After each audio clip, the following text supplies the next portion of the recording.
the the major issues with Vaush are numerous ultimately, but the primary one is that he is lazy and stupid.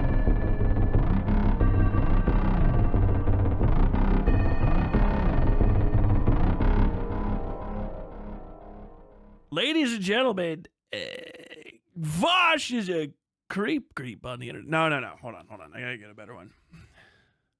No, I think it's fine. Ladies and gentlemen, Vaush is a guy on the internet. Vaush Vidya, Ian Kaczynski needs no introduction, but we'll give him one anyway. Vaush Vidya is a disgraced former contributor to leftist causes, now living out his life, basically maintaining a sycophantic cult of idiots, morons, half-wits, thirst posters, and I don't know, just individuals with free time and disability checks. I have no idea what the constitution of the man's audience is at this point, but it's not particularly great. The major issues with Vaush are numerous ultimately, but the primary one is that he is lazy and stupid. Pretty much boils down to that. He's a unintelligent, incurious moron, and he refuses to really address the issues that cause him to be ineffective in his politicking. Once upon a time, as people are always want to say, yeah, he was better than he is now. But unfortunately, as Toby Keith once said, he's not as good as he once was. My, how the years have flown. We're a year out. It was about a year now ago, I think, because I've been seeing my videos pop up. Like, did you know a year ago you were talking about this? Like, oh, I guess I was. It's been about a year since he dropped his lolly folder on stream. And became basically the first in a long line of former Twitch poll mainstays and regulars to be embroiled in sex crimes coming to the surface over and over again. There's just been a series of people whose disgusting, unsalubrious, foul behavior has just really been an ongoing embarrassment for lefties in the political space. Destiny, of course, who we'll be talking about later in the hour, finally getting something approaching comeuppance, but still very much protected and insulated by his community of sycophants from the consequences of his actions. Vaush, same fucking deal. Demon Mama involved in that, and others. And I think that train's going to keep a-rolling. I think that we're not quite to anywhere near the end of that. I think there's probably some sort of really bad scandal in there somewhere, right? Because when you have a bunch of freaks together, eventually they do like a freak off, okay? And Puff Daddy shows up with baby oil. And that's sort of where we are with the major players in the online left. The most well put together one now currently that actually argues for anything remotely leftist from a standpoint of reading at least a thing before he speaks is Hassan, who is a fucking moron and a terror supporter and kind of a cloud hungry dipshit. I think Hassan is about to fucking have a little physical snap. I think he's about to meet the monster he's been building and lying to himself about building. I think that's about to happen. So as far as American political commentators go, we're pretty much done. Vaush was one of the... I can't even say better ones. He's just one of the big three, really. They all have their foibles. I would say he's probably the grimiest at the time, and now he still would be the grimiest if the things that Destiny has admitted to, I don't even know what we say accused. He admitted he did shit. He just said, oh yeah, I did that thing. So he's just a confessed sex criminal. If he gets charged for it, okay, but I don't care. He just confessed to a fucking sex crime. We've all seen the DMs. That's a confession. He confessed to the sex crimes because he didn't realize that they were crimes. Fucking moron. And this is kind of like where we are right now. Somebody was saying this before, and I was like, what the problem with the left right now is our best guys are nobody else's best guys. No one would ever say that these are the best guys.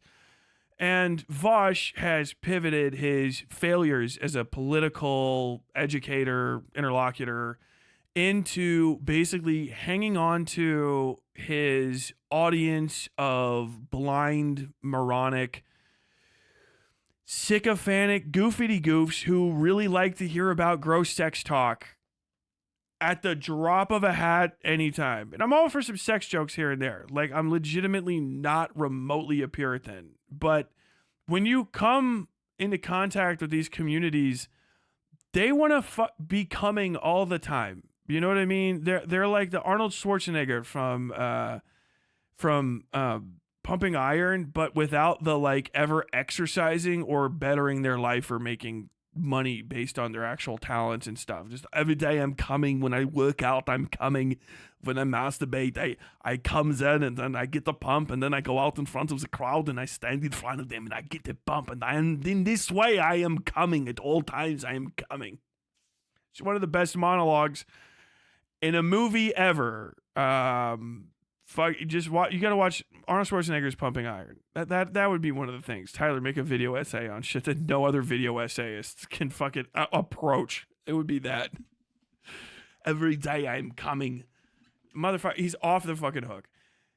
Vaush is basically settling into probably a self-excused I do propaganda shit.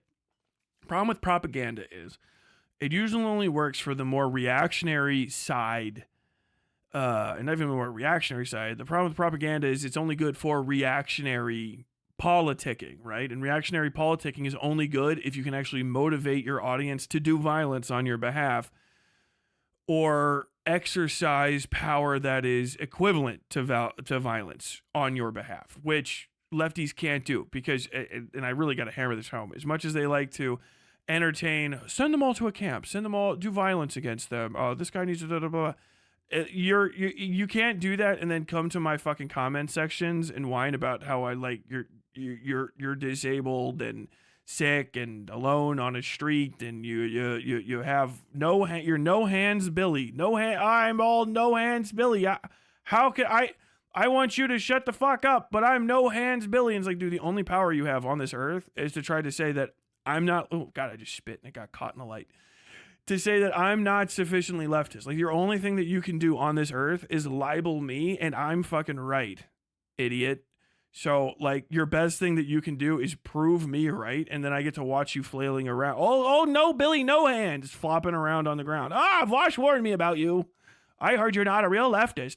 You don't speak the way I want to hear you speak. And it's like, yeah, because you're trying to hold on to control, because what you really want to be is you want to be whatever it is you think white cis people are capable of. You want to have access to that. You want to be the fucking white supremacist. You want to be the fucking Nazi, but for your own causes. And you'll never get that. I won't let you have it. Dipshit. I'm anti-fascist even if the fascists don't look like me. I know that sounds fucking crazy. There's my brave statement. That's what Vaush is selling. Failure. He is selling failure and self-importance to people who are basically getting by on the two worst types of lefty copium, which is, this person can't have sex good like I can because I do sex. I can get fucked and fuck better than anybody else. This is my skill, and I speak as close to possible to the one through line of acceptable speech, right? I don't step out of line. I am in lockstep. I am in uniform with my fellow lefty gooners at all times, right? This is why the hypocrisy arguments and this, so if you believe this, then how do you explain this unrelated fact? That's why that shit works. This is what Vaush is selling his audience of hopeless dropouts, drop kicks, losers, fuck-ups, failures, second sons and third brothers. A lifetime of self-satisfied, basically spiritual heroin. It is the opiate of the masses type shit. Listen to Vaush, give Vaush money, agree with Vaush. On occasion, he'll do something that's relatively feels real, like interview somebody, but the way that he talks about stuff and the way that he discusses things and the way that he approaches his void of knowledge on almost any given topic to the point where it's crazy. The man has no curiosity or ability to learn, like, or speculate, will only lead you into a deeper and deeper pool of black pill despair.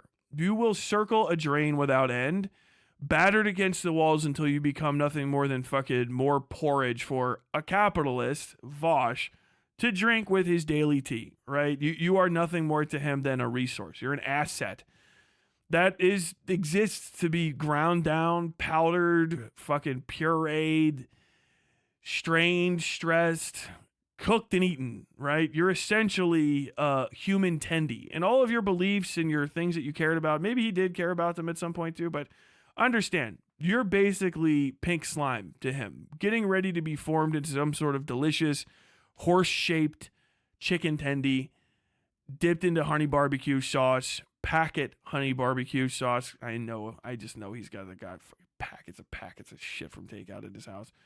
And then gobbled down until you're gone. That's it. There is no lefty solidarity. There is no unity in that community. He likes you and you like him because you're not like the others. And once you have that moment where you go, I'm not like those others, and you have to constantly sit around talking about how you're better than the others while not ever actually getting any dubs or wins, and you don't sit around and look and go,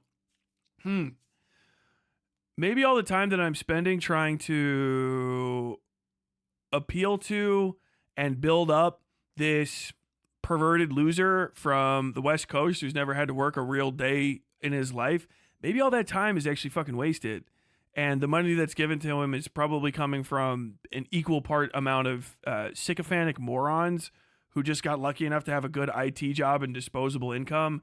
And then the other half is probably just fucking agitprop people from the other side who just really want to maintain a sort of controlled opposition that will be large enough that they get to take the lefty side and make the lefty take first and always be wrong, disgusting, disagreeable, disappointing, and foul.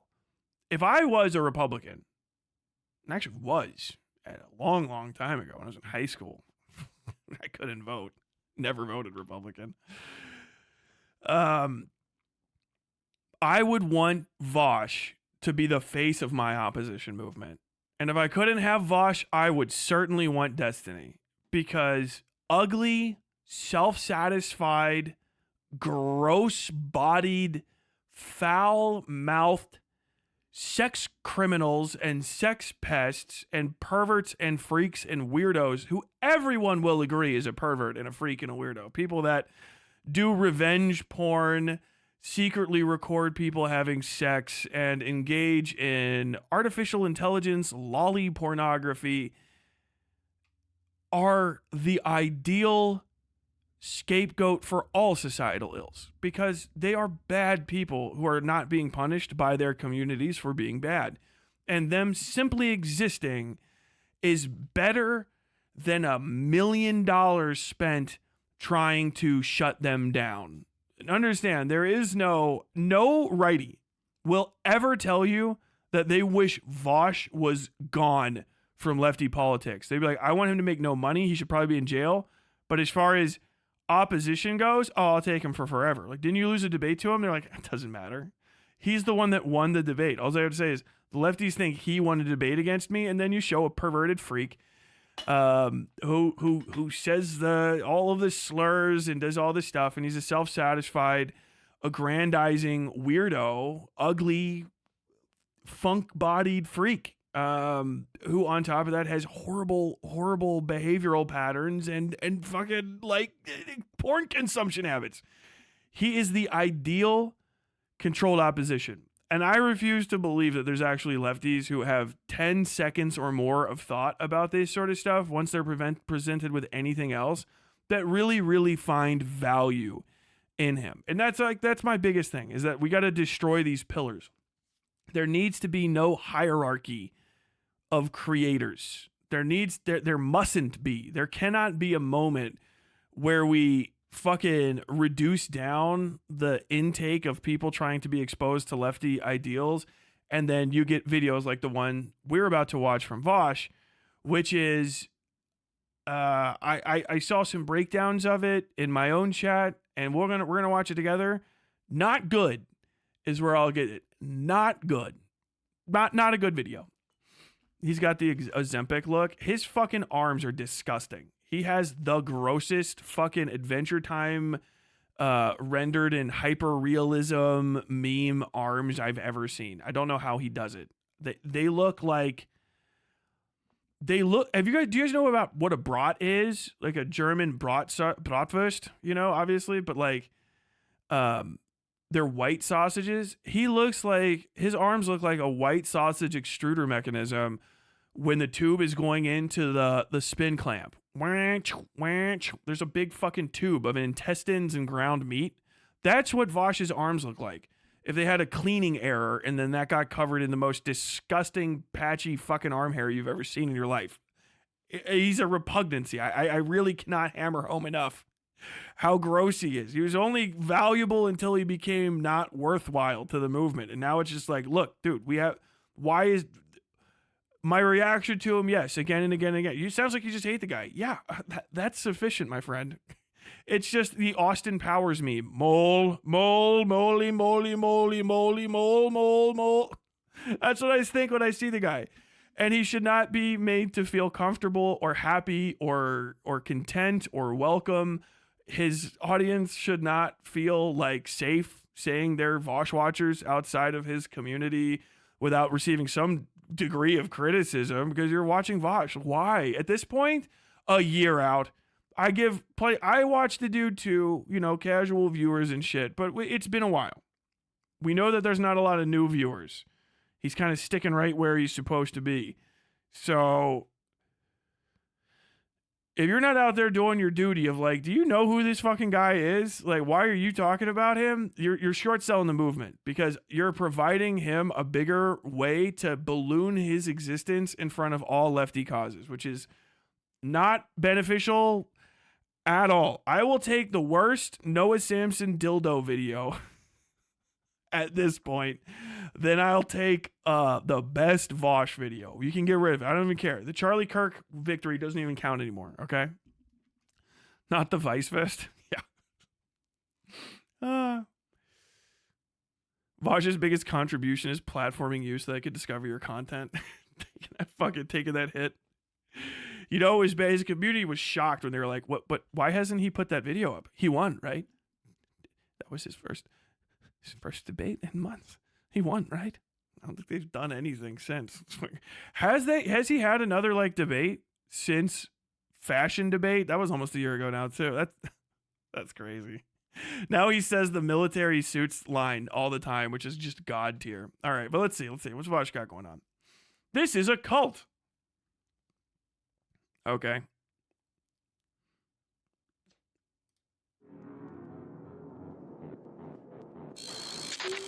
Okay, what the f is this? Trump supporter walks away from CNN interview when pressed about Musk's actions. I love the suffering of people who inflict suffering on others. I love Schadenfreude. What's going on?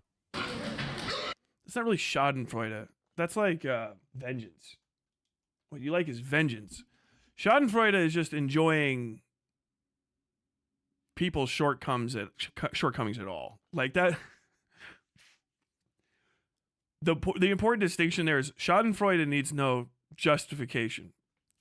If you have never met real Germans, you can see they engage in it all the time. You can actual German people from Germany, to a lesser degree, like cultural immigrants to America who have been in the diaspora and not impeded on too much by other Americanized influences. But if you've seen real German people, you can see it. It'll fucking steal their soul for a second. If you watch a German's face, they're always walking around placid as shit. And then you'll see a child fall and split their lip on a staircase, and a German will go like this. Their big moment for the day. Oh man, you watch the joy fill a German person's eyes when they see a person running across a train platform and they know they're not going to make the door. If you like German immigrants in like New York or something are on the subway, they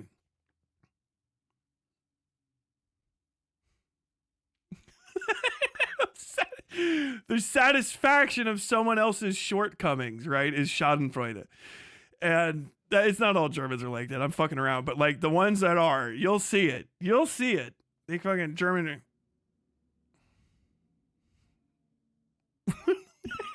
Fucking is their whole day. Later on, they're at their house having a little Golddiplatte. I was at the grocery store today und bei dem Autobus stop. I don't know what the fuck. I like fucking speaking bad German because apparently my accent sounds Billy as fuck to real Germans too. Oh, the Berliners. Ich bin Berliner. I was at the grocery store and I saw a man pick up some milk. You would not believe this. The whole bottle explodes in his hand, filled his shoes with milk. He walked squish, squish, squish. And I think I saw him cry a single tear. That's incredible. It's just like, oh, ja, jawohl. Das ist gut, ja. Fucking Germans, bro. Oh my God. Because the thing, why Schadenfreude is good too. I just like to talk about this as a cultural kind of malady. It's also not because the person is just walking around seeking misery. It's because the value of Schadenfreude comes from the fact that everybody is unhappy, right? But holding it back. You know what I mean? Like when you have a moment where you're like, I got to experience like some great Schadenfreude today, it's because you were at the bus stop and the bus was late. And then the bus driver said that you would arrive early. And then he still got stuck in traffic because he does not know how to fucking respect the fucking traffic lights, and he doesn't know how to go fast enough before he arrives. The man can't drive at all. And then he goes and he parks and drops you off, and you're late, and you're walking to the train station, and you can see the train doors are closing, and there's some guy looking at you like, and you went, fuck. I've been like, and you know you have to get on the next train, right? And you're waiting for the train. And then somewhere in a window across the train station, you're on one of the little small platforms out there in the fucking Wald, single platform. You know, there's somebody apartments over there across the street. You look in a moment of glory in the apartment across. You see somebody trying to like pry something with a screwdriver, and it pops free, and it nicks them in the forehead. And they go, ah, fuck, and you go. Because that's for you, right? You're not alone is also the point of Schadenfreude. Like, your misery is part of the great pool of misery. And for a moment, someone else was unhappy, and you got to see them hurt instead of you being in the horrible moment. And that second where the pain of life dips away from you, and you are the one that is outside of it, that is what Schadenfreude is, okay? It requires no act of vengeance. It's a part of a grand community of pain and suffering from which you were lifted for just a moment and could see past the horizon to someone else being fucking just absolutely checked by existence in a small and shitty way. There's big Schadenfreude, obviously like, oh man, I love seeing the fucking short falling, somebody really just fucking their life up type stuff. That's great, but the little ones are the money ones. You know what I mean? That's somebody trips downstairs and that's what Schadenfreude is. I have the German vocabulary of your average Rammstein fan. Yeah. Speaking middling amounts of badly pronounced and grammatically inaccurate European languages is a joy for me that no European will ever really know. Because you all still feel self-conscious. Because you do. Even if you hate the French or the Italians or the Spaniards or the English or the Irish or whatever, you all still have some level of respect and knowledge that they're your neighbors. And you kind of want to not embarrass yourself. But when you're an American, you can just be wrong. And it doesn't matter. Oh, you speak my language. Like, oh, you speak my language. Like, I don't give a fuck. I did it on purpose because I know it causes you distress. I don't know why. But I know it causes you people distress. You know somebody smarter? Than Elon Musk? That's right. You can be smart and immoral. You can be smart and make bad decisions. You are 100% right about that. There's no doubt about that. It does not give me pause. I'm 100% Team Musk. Josh Evan Kirkland is one of the people we spoke to at a hog show in Nahunta, Georgia. We first came to Brantley County right before the election because it was the most pro-Trump county in a swing state in 2020. People had had a strong emotional connection to President. This is like going to be unambiguously classist of me, but I do like that when you go to like the most blue areas of the country, industry, economic development, things to do, sights to see, and then every time you go to the most red county in a state or anywhere, it's like this is a shithole. Everyone wants to leave. You know, no one likes it here. It's horrible. Who the fuck said that? Fucking farming community. There's always limited amounts of jobs in a farming community because you have to dedicate all the land to farming. People love that shit. People go and move to the country all the fucking time. They fucking love it. They love it to death. They love it to death. Okay? They go to the farm show. They go to the 4-H, right? And they put up, what happened? Well, Timmy went out there and I told him, I swear I told him, we were at Rural King. We're at Rural King. I got to get my chickens for the year, okay? Because it got cold and goddamn weasel got in there and it was what it was. I had to get my chickens for the year. This boy walking down a goddamn aisle looks and says, Dad, they got ducks here. And I said, we got ducks everywhere. There's ducks in the fucking sky. And he says, no, Dad, there's ducks. The ag extension man came by and told us duck eggs are this and that. And I said, that's all grease meat, boy.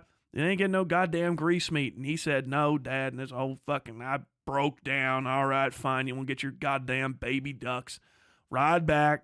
3 buckets of fucking chickens and 2 buckets of ducks of all fucking things. And this boy, I swear to God, raises these things like his own. He's 8 years old, out there with an eyedropper, a milk or whatever the hell these things are eating. I don't know. It wasn't cheap. Eyedropper in them all. Raise him up. Blue ribbon mallard, first year 4-H. He's 9, blue ribbon mallard. I don't even know. There he is. There he goes. I'm over here 4th, 5th, 6th. My goddamn cattle looking like shit. Farrier ain't showing up for my fucking horse. I can't get the goddamn man come out to clip the fucking milk cow's hooves. So they're all, it was what it was. I got kept. There's my son. He's stepping all the way up to the top. First place, ducks. First place mallard. I didn't even show up that early, usually, but there he is. That's people out there, and you're like, oh, fuck. Boo. Boo. Miserable. Dude, people love that shit. It's communities, man. There's assholes, there's ignorant people, there's dickheads everywhere, but people fucking love that shit. You can't have that, like, downtown. Not really. You don't want to fucking raise a fucking duck on the roof of a shitty little building and stuff. They got to have a little duck area. It's rural, man. It's not going away. It's not like you can like, oh man, well maybe one day they'll be blue and then like the industry will show up. Like, bro, you gotta cook, you gotta make food on all that grass. To get there, you gotta drive past 5 billion fucking acres of soy and corn. People trying.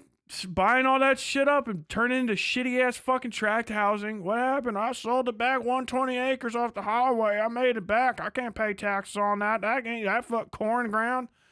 Ain't nobody buying tobacco anymore. I ain't fucking have a goddamn 4,000 acre tobacco farm. I don't care what my dad's dreams were. You know what I mean? Like, as people, you gotta drive past all the food. That's why that's why you don't have the fucking Napa auto parts distribution center in the middle of all these areas. And normally they're only 3 or 4 exits down.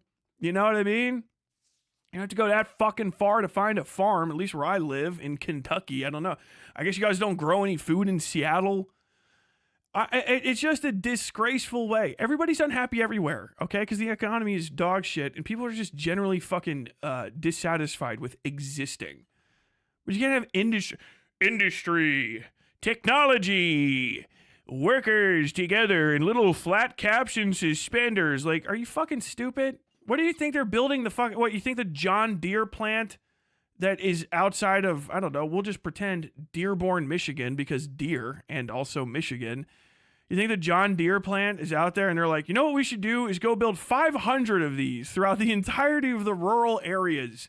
Well, no, there's other things. No, dude. Industrial centers are next to distribution hubs. All the stuff that's between that's empty, you use to grow shit. That's how you balance the fucking land out. So yeah, when you get out there, you're not ever going to see industry. You're going to hope that it's not there. Because they'll dump all the fucking waste onto the fucking corn and starve us all to death. It's just such a stupid thing to say. Wow, when I get out to rural America, I don't always just see a car factory or I don't know, cement production area. But then you got like grain silos and stuff. Those aren't really industry, okay? Because grain silos and BNSF Railroad and fucking none of that's industry, okay? That's just space magic, okay? Those are pretendy ingredients. I fucking hate this. And they thought Trump was for them instead of Oh the yeah, it elites. looks great. So Tyler we just did a wanted to really see good what they impression, made like of 17 of my billionaire friends. Elon Yeah. Musk. There's a lot of ifs, ands, and buts about Musk, and he's a brilliant man himself. I Oh, think a lot what? I drew her. She lost weight. I drew her 2 days ago. Or was that yesterday? people are scared that the two of them have teamed up. Last time we were here, Kathy Hendricks sold Trump merch in a Yo, corner hoof of her trimming call out. boutique. I sold out of everything. I sold out of all my Trump stuff. I have sold. Well, the yeah, daddy. that's literally like all you guys have. Like that's like literally your whole. You drive through any rural area, it's like every house has the Trump signs piled up outside because it's your whole identity. You're completely captured by the cult. You know? No, why don't you know about politics? The biggest issue with rural people right now, aside from being viciously fucking propaganda spammed for the last 40 years about shit, is that Corpo Dems don't give a fuck about rural people, and you sound the way that you sound. So they're never going to believe you ever now. Now, when somebody brings you up, they're never going to believe you. Unless you start spitting fucking hot fire. Because you don't go out there. First off, nobody that lives out there, people tell you, yeah, you're in Trump country. But if you ask them, like, do you know anybody that didn't vote for Trump? I know Missy Sue. Missy Sue said she's too good to vote for some sort of fascist, whatever. I don't know. We don't sit next to her at church anymore. But Missy Sue didn't vote for no goddamn Donald Trump. Okay, she's pissed as all hell about it, and she won't buy any of my pies, and she won't take any of my clothes for alteration. She says she's not having me buy anymore. Shame to throw a friendship away over nothing. Okay, that's it'll sound a little bit more culturally like that. All right. The areas are not dedicated to Trump because they're in a cult. Some people are in a cult, but what the real issue is, Corpo Dems have basically accepted the bifurcation of America because it benefits them between rural and suburban, urban people, right? They've accepted that. And there's not a lot of support at all, because I know I don't fucking ever hear it, for rural issues from Dems, and next to no knowledge about them at all. We could be winning on right to repair like crazy. Right to repair would be huge. Right to repair, right to plant, right to reset. Like, dude, farmers are pissed about shit like the issues with fucking Monsanto copyright fucking seed, which is a whole thing. It's a pain in the ass. It's not like they have to get rid of it. Oh, GMO this, GMO that. They're like, no. They just want to not have to be basically enslaved to Monsanto, because right now the only way to stay competitive is to use glyphosate-resistant crops. I will bet you $5 I might be the only leftist, and any of you guys will hear, maybe for the rest of the week, that'll say the words glyphosate resistant. Anyone that's actually living in a rural area just went like, is this man talking about Roundup Ready? Yes. Glyphosate resistant crops, because we're trying to avoid issues with tillage. And you're like, is this man talking about tillage? Yes, tillage. Tillage is an issue. Why?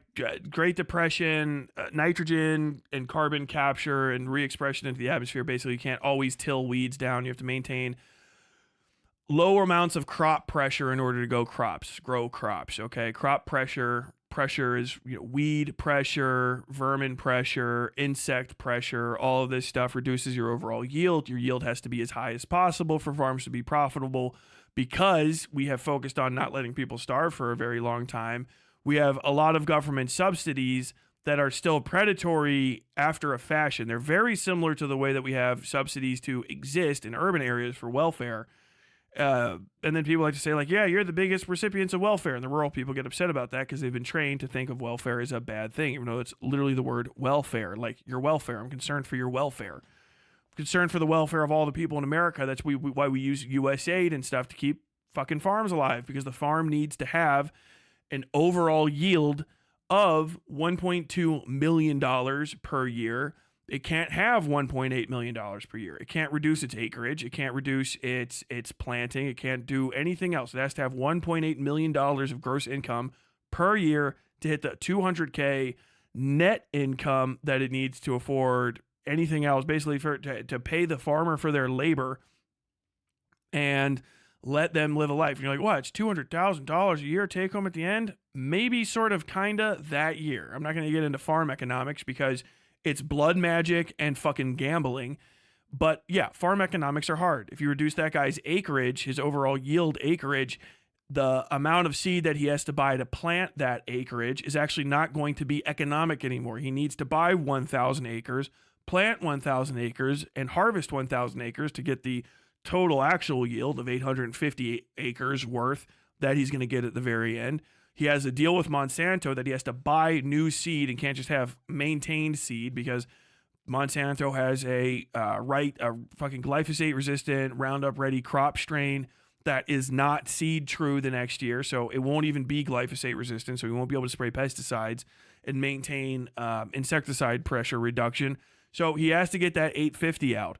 The only way to buy the seed for the 1K, right, because he's only going to be able to sell domestically 200 acres of this yield, the other 800 acres is going to be promised to people overseas. Well, people overseas are too fucking poor to buy that food. How do we get that food to them? USAID. We buy the food from the farmer, which lets him, he's doing all the work still. He's doing all the goddamn work. He's got laborers and stuff. If you're a 4-year-old and you want to talk about farm roving laborers and shit, that's a very serious issue as well. But let's stay focused on the things that we can get somebody to vote, okay? Before you get like excited and you're like, hold on, I can make this a race issue. Losing your fucking mind. Like, family farms have this problem too, that don't have a shitload of immigrant labor, that are not like some sort of 10K acre mega plot of asparagus that absolutely needs fucking immigrant labor to come in and pick every individual little asparagus out of the fucking ground, or cabbage, which is a pain in the fucking ass. It's something else that you can just use a harvester to pull in, stuff like corn and shit. You'll still need people to help, but there's always laborers around for stuff that needs less hands-on stuff to happen, right? Potatoes come up, you wash the potatoes, you send them to the fucking potato screw, washes them, brushes them, sends them off. Hey, cool, look, clean potatoes. As opposed to other things which have to be, because they're delicate and they're sold to be eaten whole, they have to be pulled off bit by bit by bit by bit. It's a whole different thing. You didn't know that? Yes.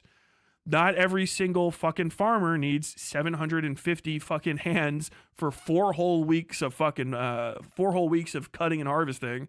They need like 10, and they can get them from their 3 kids, some other people that are down the street that they're gonna fucking switch and do a labor swap with, and then actually they're still 2 hands shy, so it just takes a little bit longer, and they're all fucking sad, and some of the shit rots. Whoops, my bad. But they need to hit that 1,000, right? Because the seed is only going to get its rebate, or that the minimum purchase is going to have to be for planting that 1,000 fucking acres. And so they have to have things like USAID. They have to have subsidies. They have to have assistance. And every time you let the pressure on farming get higher, the margins in those acreages get tighter and tighter and tighter and tighter for return, to the point where a farmer will go, well, fuck it. If I'm not going to get this kind of money and I could go do a different job, I'll do a different job. You say like, well, a farmer shouldn't deserve $200,000 a year. Okay, well then a farmer's going to go become a doctor and make $230,000 a year. And now you don't have a farmer, but you still need the food. It's a resource, right? So that's why you have to subsidize this shit. Farmers know the value of their labor. Democrats, for fucking decades, half a century, have talked about rural America as the way that Vaush will talk about rural America for the rest of the time we're having this conversation with him. They're ugly, and they're unseemly, they're in a cult. They blah, blah, blah, blah, blah, blah, blah, blah, blah, blah, blah, blah, blah, blah, blah. Dude, they are people that you don't understand, that you are discounting in a way that they are never going to come to your side of the aisle and vote, which you are going to need for the constitutional alterations that you want for the major changes to the laws in this country that would actually like support socialism. 60%, 75% constitutional alteration majorities, which Democrats know and knew they were never going to get and still proceeded in that direction anyway, trying to sell you on shit like constitutional gun control when they will never get the 75% I think it is needed for constitutional ratification, just even in the Senate and all that sort of shit, much less state level ratification. It's never happening. Rural people have their own fucking lives. If you don't want to reach out and understand them, don't. These people have grown up in a fucking self-justifying propaganda cycle that really just kind of shows people like Vaush as they are. That you don't even need the propaganda anymore because a Destiny and a Vaush speak for themselves. You can be fucking spicy and talk some shit, right? And all that kind of good stuff. But at the end of the day, you have to show people fucking respect because they are also a voter. And if you don't, they're not going to respect you. And if it's decades and decades and decades of you treating them like shit, and then every time they have a bad day, you're like, reap what you sow, boy. Reap what you sow. They're going to say, yeah, I always knew it was going to be like that. Because all the fuck... Mitch McConnell, I'll say this a million times. Mitch McConnell goes to Owensboro. Mitch McConnell goes to Hazard. He goes to Harlan. He goes to Covington. He goes to Newport. He goes to Frankfort. He goes to Louisville, Lexington. He goes to fucking Bardstown. And every little fucking shithole, holler, and fucking hellhole between. And he talks to people. All the fat, flannel-wearing motherfucking combine drivers you'll see in videos like this, Mitch McConnell goes out and he shakes their hands man to man. Does he fuck them later down the line? Yeah. Do they know he's going to do it? Yup. But he shakes their fucking hand. He treats them like people. Andy Beshear, governor, Democratic governor of Kentucky, you know what he does? The same fucking thing. And you know what he did the last election? Won. He won. He's the governor. Amy McGrath ran against Mitch McConnell. She didn't even fucking live in this state. She just said, I'm a veteran, and he's not. And I never saw her fucking anywhere. She did not build up time. She did not build up rapport, and people don't care. And that's what rural folks are like. They're like you. I know it's a mind blow, but if you have people come by and treat you like shit all the fucking time and never say a nice word for you, and then when you hear about the policies they provide, it's always like, hey, I know you got problems, but our biggest concerns are all of these things that have nothing to do with you and your lives are falling apart, and y'all should be thankful because you receive more welfare and blah, blah, blah, blah. They're like, yeah. You'll hear rural people tell you a million fucking times, again and again and again and again, and again and again and again and again and again. Who's going to grow the food? Who's going to grow your food? And then you hear some fucking champagne socialist at best, silver spoon lib at worst say like, I don't know, who's going to pick your food for you? Some Mexican? And like, bro, no, that's apple farm in Vermont. I think they're going to get Guatemalans. I mean, yeah. I don't know. I don't know who's going to do that. You know what I mean? Like, these are very serious, complicated, difficult issues that lefties don't want to fucking talk about. They want to talk about literally the thing that most immediately impedes them ever, period, ever. But they're also supposed to be the party of camaraderie. You know, like, hey, I like to call people comrade and brother. And like, it's about organizing and developing a union and a community and stuff. It's like, bro, the United States of America is the most powerful union. That is the union. It's the union that fucking defeated the slavers. Understand that. And we're all a part of it. Even the people now that got reintegrated as fucking, pseudo-Nazi Confederate pieces of shit. And you have to drag them in and show them that you fucking know about them enough that when you talk about their issues, they understand that you at least understand the fucking issues and what their problems are. You got to meet them halfway. I can't fucking talk. If I go to the ag extension for fucking, Kentucky University of Kentucky's ag extension right now, I'm going to talk to people that Vaush wouldn't fucking spit on. They're going to be wearing flannel, big fucking belt buckles, cowboy boots. Some of them might have fucking MAGA hats, MAGA stickers on their truck, this, that, and the other. And they'll talk in your mind, if you went to some fancy fuck school or you just think you went to a fancy, they'll talk fucking like Billy ass is shit, right? I don't know, man. I don't give a shit. Real slow, especially from far out there. Got all day. How am I growing right now? I'm growing fine.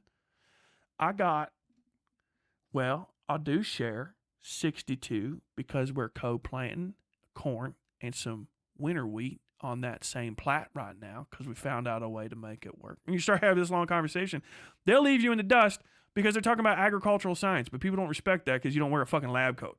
Like, you don't even understand. You're on the left, but you're like, oh, no, I see through the propaganda. I see through the bullshit. I'm like, bro, you are getting fucking played by costumes. You are getting played by costumes and pretty language. You're part of the same propaganda paradox. You got eaten up by the Democrats forever ago, and you still don't know how to have a conversation outside of that paradigm. You still don't see people as equals. No one will ever want to build a coalition with you if they know ultimately that they're going to have to finally stab you in the back because you're going to do it to them eventually because you don't see them as an equal. I'm just trying to get you to go along far enough for you to get me what I want, and then I'm going to fuck you. Everyone can tell when somebody like Vaush talks that that's what he wants. Destiny doesn't even fucking hide it. Like, it's very, very obvious. And these people live on thin margins where there are no welfare states in place. They can't have the welfare state that you have in some sort of city or the services district because you can't afford it, man. You're out on your own. There are only 12 households in this county. Yeah, they do own collectively $723 million of land, but they also pay $723 million worth of land ownership taxes, and they grow cattle, right? They're cattle ranchers. So they're out a few years, animal to animal, harvest to harvest. And what happened? Well, this guy's worth $750 million as a rancher. Yeah, but he doesn't get to fucking have it. He's worth that if he sells it all. Who do you think he's going to sell it to? You know what I mean? And he's got a lot of influence because, yeah, he's the richest guy in the county technically, but his actual fucking take home at the end of the year is only like $1.5 million. He owns a quarter of a fucking county. It's $1.5 million take home at the fucking end of the year. Why is that? Well, because on the fucking raw offhand, that 400 dumbass head of fucking Black Angus walk onto the wrong hill and eat alfalfa at the wrong time of the fucking year, their fucking intestines will explode. What? Yes, the cows explode if they eat the wrong grass at the wrong time of year. They do have to give them the wrong type of grass in the middle of the winter because then they can eat it and they get super hot. What? Yeah, if you see cows out in the winter, they eat the winter shit, and the winter shit makes them hotter because they're cows. That doesn't make any sense. I know it doesn't make any sense to you because you don't know how fucking Angus works. If somebody's a cattle rancher and they got a gigantic cattle ranch and they're not actually like full-on black hat, evil dog dicking cowboys, let them go, man, because we need the beef industry to keep going. Are you going to replace an animal that has that low of an actual care threshold and puts out that much fucking protein when it's harvested? I don't like these conversations you're having. Have you ever considered veganism? Do you know how many rabbits get eaten by the corn combine? Ask the fucking farmers how much blood they have to fucking spray off those fucking things. Like, I don't even know what's in there. I hope it was snakes. I don't like snakes. Well, actually, I don't hope it was snakes because the snakes are eating the birds. I hope it was the birds. Now, fuck. No, I like the birds because the birds is eating the grasshoppers. Grasshoppers wouldn't leave that, so fuck. We probably needed whatever that was. Yeah, I'd say whatever that was probably eating all them goddamn grasshoppers. Or at least all them extra birds we had. Shit. It was a lot of blood. But we did account for all the people that are around us, so, you know. Hope and wish. Shit, where is the dog?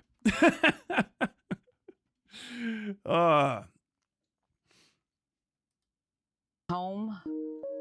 Why do people like that? Trump Daddy's Home, $22, made in, I assume, Bangladesh. Phenomenal. Calling Trump daddy. There is a security in daddy. Ugh.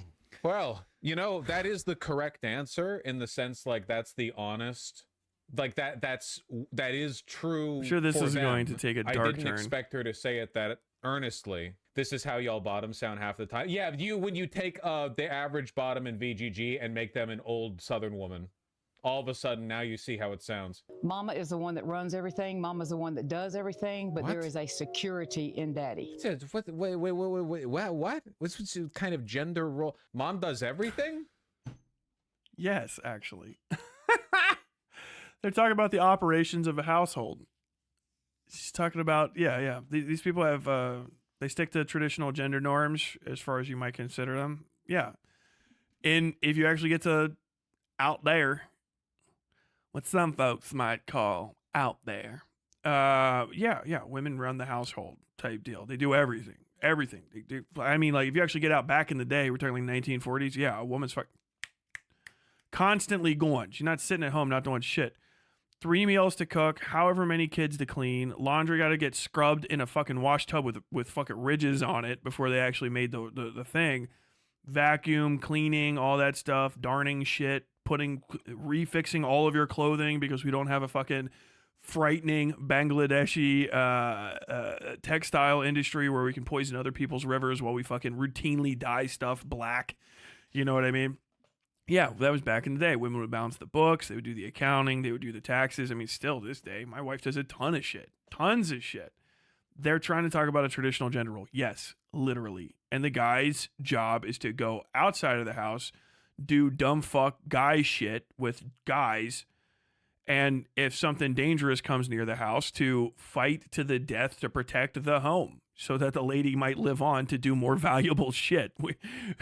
If you actually look at the real, alpha males don't want to go all the way into the deep part, the red pill guys. You don't want to go to the deep part, but the deep waters of that agreement are you die because you're less valuable as a man. Yes, you are less valuable, dipshit.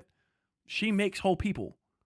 You are there to fucking go out and bring resources for them to make shit with and then fucking die if you need to keep them safe. That's what a dude's job is. And then guys are replaceable. Just find another big dude and fucking have him, come in here. Oh, look, I'll feed you. You take care of me and the kids, and then I'll fix your clothes and shit. You go out and get shit. The house is like, that's what the whole point of those old traditional gender roles are. And when you get out into the fucking sticks, it gets more like that because when you don't have a massive amount of community to come in and do all of the extra shit, or you don't have modern convenience and contrivance and all that sort of stuff, you tend to have really, really like, hey, you have to be efficient with our time. If you're leaving the house, you're doing all of the outside of the house stuff. If I'm staying in the house, I'm doing all of the in the house stuff. That's how it breaks down. It's not like complicated.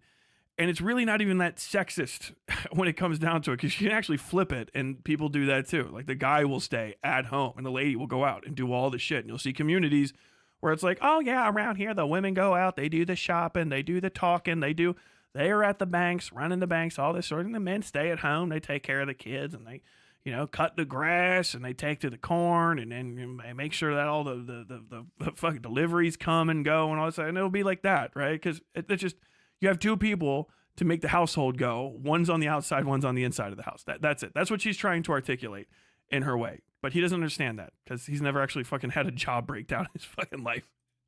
What, so dad left? I don't understand I don't know what your gender roles mean, lady. I'm sorry. When daddy wraps his arms around you, you feel like the whole world is just, you're safe. Remember, it's all psychosexual. It's all psychosexual, okay? The fascism, all of this. So would this go Elysium, like the bedrock? She means a literal father.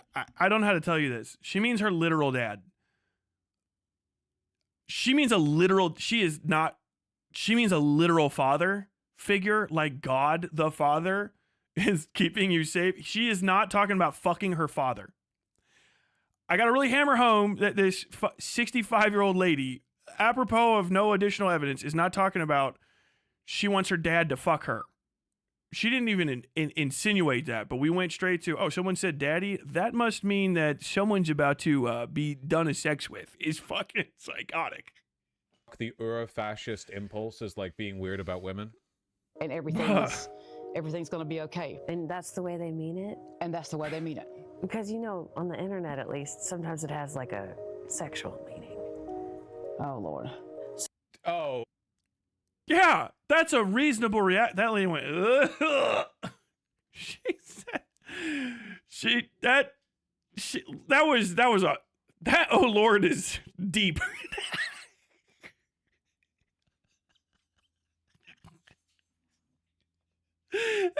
If you don't speak country, people, that was what in the fuck did you just say? Are you out of your fucking mind is what she actually, oh Lord. She got if she'd have had a fan, she would have, she said, ugh.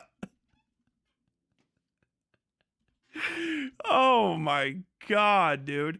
You know, other people, they think of fathers sexually. And ladies like, well, why did you bring it there?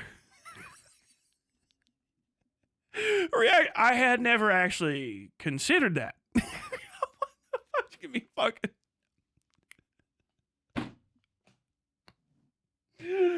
Oh, she could be teaching Sunday school like 3 weeks after and think about that and just say, okay, y'all just go ahead, color your books. And she's going to stand outside and go, oh,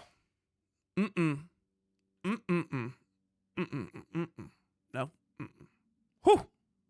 That lady was disgusted. That lady was fucking freaked out. Lady. There was nothing psychosexual about your description. That's fucking insane. No, there wasn't. She's talking about, I love my daddy. My daddy who take care of me. My father. They call it that. They don't sexualize the term. There are people who, if they hear that, they'll be disgusted because they don't think of that term sexually.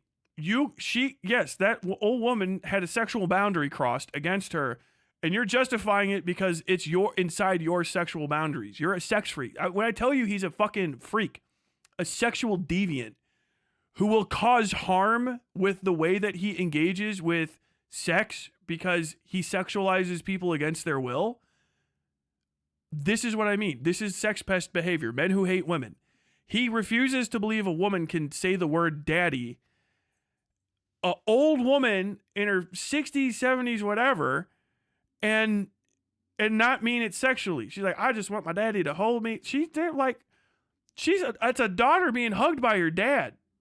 Oh, wow, I feel safe. I'm small and safe. This is wonderful. I don't think wolves could get me. And you're like, wow, what if they fucked is like the craziest thing to say ever. That's shocking to people. You understand that? That's a cultural divide. That's your fault because you're a sex freak. That's Vaush's fault. Vaush is a fucking pervert. And he cannot see a non-sexual conversation or something outside of like the language. He just did the fucking grimy white boy version of pause. Like, I don't know how to say that's disgusting in more certain terms. That is the most all male audience coded shit I've ever. Excuse me. There's a lot of trans women and stuff in my audience as well. Like, okay, yeah, fair. But like, aside from that 4%, the other 90 of your audience that's just fucking degenerate, I don't know, lefty versions of incels, whatever the fuck is wrong with his fucking audience now. That's the kind of people you're preaching to. A bunch of fucking grimy, sex-obsessed dudes who cannot see the word daddy outside of a sexual connotation and think it's appropriate to sexualize a conversation between two people where there's been no inclination of that given and you're in a professional environment. That lady is shocked.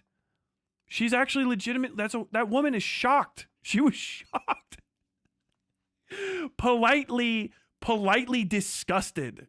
Like, goddamn. Dude, the lack of self-awareness from some of these people, they're laying out like this Freudian tapestry, and then you're like, I don't know, man, that sounds kind of like weird. And they're like, no, we mean it in like a heteronormative way. So what do you think of the job he's done so far? It's like Christmas morning every single day. Hendricks introduced us to Candace Taylor, who declared she's running for Congress that very day on Steve Bannon's War Room podcast. That I wanted to announce with you. So she's a Nazi. You are loyal to President Trump. God anoints people. He's anointed President Trump. So if Elon Musk wants to cut trillions of dollars out of this budget, and if my family has to tighten our belt and not go on vacation because of it, I'm down with that.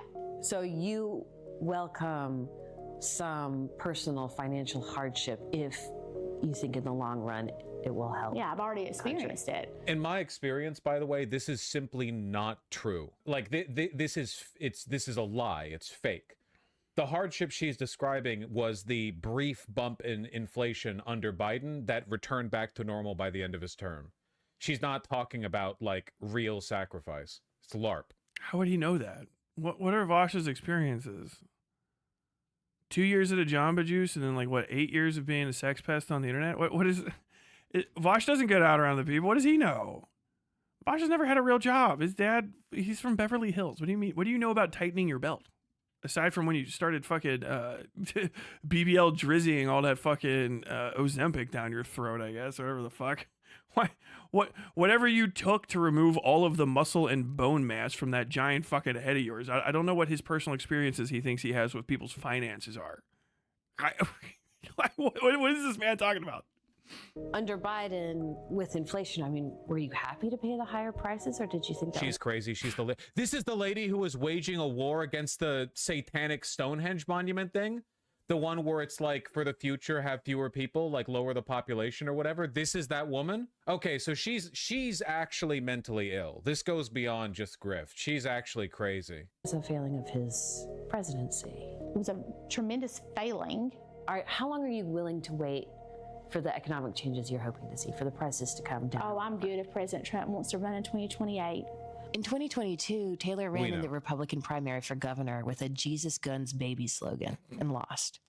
But why run for Congress if some billionaire can just undo whatever budget you passed, whatever laws you passed?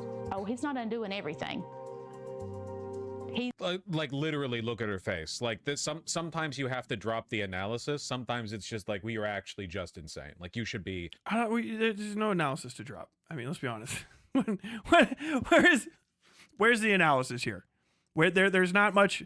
The analysis so far has been me and him both pause Andying this and him sexualizing 2 conversations in a row, and that's pretty much it, right? She got crazy eyes. I mean, you got a pedophile beard. I mean, sometimes I guess we just got to drop the analysis and just observe people based on their faces and heads. What am I to assume here aside from the 500 minimum yard distance from schools? Why are you pedomaxing your fucking dying fucking swan haircut? I don't know what the. What do we say? Why are you not wearing Dahmer glasses? Why are you not wearing your tiger stripes so that all the children will know what you are when they see you? In an asylum. I don't think you should be allowed to run for governor. I think that there should have been some kind of brain scan. 5150 Ethan really Klein. know. I just don't want you. Phrenology is quackery until it's not. Everyone's a phrenology doubter until they see a motherfucker who really spells it out with their facial structure. And then you're like, okay, all right. This is the other thing with the Vaush, is it's like, we're going to drop the analysis, right? Which would justify the jokes. I feel like I fucking talked about boring shit that most people don't really care about, but like the people that do care about it a lot, right? We're talking about right to repair, glyphosate resistant, Roundup ready crops, tillage issues causing the fucking Dust Bowl, and why that's not used for weed reduction as much as it should be. And there's a lot of other things that we can do that are ecologically better, but got to get farmers on board. They don't like the EPA for that reason. So when they hear about like the EPA getting cut, hey, that's more reductions, all sorts of stuff. You know, we want more train lines. We want trains to be able to carry more different stuff. We don't want as much separations. Those are all real things that people care about in rural areas. Vaush's audience tries to talk about him as though he's like a joker, a real cut up, right? But like, I've been watching political commentary and even doing some of it for a little while now and watching it for decades. And Vaush never shows knowledge of issues. There is no dropping the analysis. There has been no analysis. There will be no analysis. He does not know about these things. He is a pervert who entertains his audience by sexualizing the people he's talking about and talking about whether or not sex with them would be good or bad based on how good or bad of a person they are. Vaush has what we'll call, for his dumb fuck audience, a fuckability index that goes from fuckable to unfuckable. And everyone that he sees has to be sexualized and they have to be dragged into it because somewhere in there is a consent idea. And so all of the craziest or the non-craziness, the awareness is him trying to play fast and loose with consent on his fuckability index. That's what it is. His entire political breakdown is, could I or could I not coom into, around, or just to this person? And what degree of separation do I have to have from them to do so? That's the entirety of the analysis he's dropping. That's what he dropped. He dropped sexualizing the people maybe for sort of 2 seconds, but he dropped it about as much as you drop a fucking kite shield to stab someone in the face with a sword over the top of it, which is not much, right? And he's still kind of desperately holding on to the fuckability index that he uses to approach all political conversations. to the detriment of anyone who hears him talk, because it's like a poison that fills the air and makes you want to do the same thing. He's dealing with stuff that's frivolous. Most people we spoke to were enthusiastic about Musk. We did meet 3 people who had some concerns about the firing of federal workers, but the only one who wanted to say so on camera was Corbett Wilson, one of the rare Trump skeptics we found last time we visited. Prices of groceries, egg prices haven't gone down since Trump took office. Give him a little bit of time. Will you come back in a year or 2 years? Let's look at the halfway point, because we all know everything takes time. Well, he promised it on the first day. Yep. He promises to And take anybody steps. that believed that's crazy. He also said that it would probably be a little more painful to start with, but it would get better. We got to give him. Everybody's waiting on that. Well, You talking about contractors? Elon's a contractor too. Who looks into him? there needs to be somebody. Nobody questions his bills. Do you trust Elon Musk? He's a Absolutely. government contractor. He's got business interests, whether in defense, internet, that kind of thing. He's also admitted to drug use. He smoked pot on the Joe Rogan show. Do you trust him as like a state? She is a who is this CNN? Damn, they sent out maybe like one of the worst possible people to do this interview. She just, with all due respect, I bet she's a great journalist. She just does not have the like candor I need. I don't know. She looks really tired. I don't know if she has some sort of like sleepy face disorder. She looks like she's about to like pass out. They keep cutting off of her and her eyes are closed. I don't know if anyone else has noticed that. Like she's got like bad allergies or something. Like she just got obliterated by hay on the way down to fucking Georgia. Do you think he is lying to you at all? Like she's making me feel like I need a nap. Able, rational, and reasonable person to be doing this job. Yes. Hey, he's a Republican. You ain't It's gonna talk a about weird little that. tick. There's potheads all over this country. Y'all sitting here trying to bash I one ain't man for what, bashing none of 99% of this country, Republican or Democrat. Corbett, this whole dadgum town smokes pot. I can't understand you, man. I'm really sorry. I'm gonna be classist What? again. What? Talk him out of that. There's potheads all over this country. Y'all sitting here trying to bash I one ain't man for what, bashing none of 99% of this country, Republican or Democrat. Corbett, this whole dadgum town smokes pot. I can't understand. He said there's potheads all over this country. There's millions, and then this guy said something over basically millions of people around that smoke marijuana. There's about 90%, I think he said, of people in this dadgum, this, instead of cussing, this fucking town, this dadgum town, 90% of the people in this town smoke weed. That's what he said. That's not even hard. It's not even like fucking Mississippi River Delta ass fucking like draw. You gotta give like a holler town, man. I want to hear. I hope we get to a pig auction. You know, I don't know. We're gonna 10 down on fence. Can we see 9? Can we see 9? Can we see 9? We got 8. We got 8. We got 8. We got 9. 1, 2, 3. 1, 2. All right, we're gonna go down. We're going up to 9. 9. Can we get 10 on time? 10 on pie mine. 10 on mine. 10 on mine. No. All right, going once, twice, 3. Okay, going. Sold. Thank you very much, George. We got the next one coming up. 450-pound heifer off of Staley Farms. Now we're going to go starting this one at 1. Starting at 107. That's okay. We're going 107. Going to go up to 108. 108. We got 108. We got 109. 111. Double up. 2,000. We're going up to 2,000. 201. Can I see 201? Can I see 212? Can I see 212? You know, all the way through. Those guys are fucking great. I can hear that. I hear that entire fucking thing. I don't know. You just gotta get out. I'm not from there. I'm fucking Cincinnati, Ohio. You know what I mean? I know what a fuck hog. I can hear out a hog collar. Like, what the hell are you guys talking about? I can understand about every goddamn accent in this fucking country. You gotta push me. You gotta take me all the way down to fucking New Orleans and shit, where they got fucking like French based languages and shit. And I gotta like focus a little bit, but I can still understand like Cajun Creole people speaking. Like, I might have to have some slow down a little bit, but like I serve with guys like that. Ah, man, I want Spain. Man, that's Spain. You want fried spam? Ah, man, throw that on there, man. I can't. That's a horrible accent. Oh, I don't know. And you, man, I'm it really is classist. Sorry. I'm gonna be classist again. You just need to be more coastal. It's not even like classist. You're just a cunt. I don't even know what this man does. This man might be he might be a farm owner, business owner. He's actually like a legitimate member of the bourgeoisie. You don't know. If you've never been out in the country world, you don't know. You see a guy dressed like this and you think like, oh, that's a poor fellow. You're not walking around in a suit or some shit. This man might be worth like fucking $325 million raw. Why is that? Well, he farms, but he's got 52 acres with six horse heads running on it. Like, what do you mean 6 horse heads? I mean, that man got 6 horse heads running. They're fresh. Pull out. Nothing. They found a pot underneath the back half of his fucking acreage. He didn't even have anything on there. He didn't lose shit. Like, he got fucking 6 horse heads of oil pumps running. Ting. He's worth millions.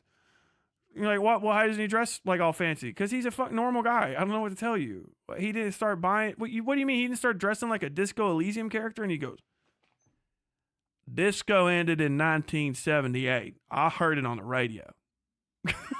Yeah. It's a cultural disconnect. Yeah, you're a bigot. I mean, Vaush is a bigot. He's a conservative bigot for people that aren't in power, right? That he's selling them the most weak sauce. We have Tucker Carlson at Wish shit you've ever heard in your life. But yeah, you don't know. He might not be worth shit, but this guy might be worth a lot of money. Y'all should look up Harold Ham, the Wildcat King of what is that? Enid, the Wildcat and King of Enid, Oklahoma. Shout out anyone from Oklahoma just heard me fucking say Enid on the fucking internet. Like, probably the first time outside of your own friends and family. Harold Ham, Wildcat and King of Enid, Oklahoma. Fucking Wildcat is going around and just randomly drilling fucking oil wells until you find something. He found that shit and made himself a multiple billionaire. They had to make him take etiquette classes because other people were getting nervous about how much Arby's he was eating. He goes around flannel and fucking suspenders and shit. He looks just like this. Oh, big old fucking rich as shit tub of goo. Literal fucking. And they moved to Beverly. That shit happens all the goddamn time. And then sometimes you hand it down. There's people. It's the same class divides out there in the country that exist everywhere else. They're just built different. But you don't understand. You might feel rich because you buy shit from some fucking bespoke dresserie or some shit. But you might go to this man's house and you're gonna be like, oh, well, that's a nice little house. You go, that's not my house. That's my grandson's house. And then you're gonna keep driving on a road. And you're like, wait, what road is this? Oh, that's my road. It's Virginia Road because Virginia was my grandmother, and I do love her dearly. And then you pass another house, and what the fuck is that? That's my first son's house. And that right there is my second son's house. He's a little shitter. He likes to live behind the hill. And then right there is my daughter's house. She's going to be close to me because, you know, we're just close, right? She love her daddy. And then you get to this man's house, and it's like, what in the fuck is this? You drive into a fairy tale. Like, why are there horses just walking around? Why wouldn't the horses be walking around? People like to keep their horse in the barn all the time. I like my horse. Have the lay of the land. He goes, he eats where he wants. We pick up after him.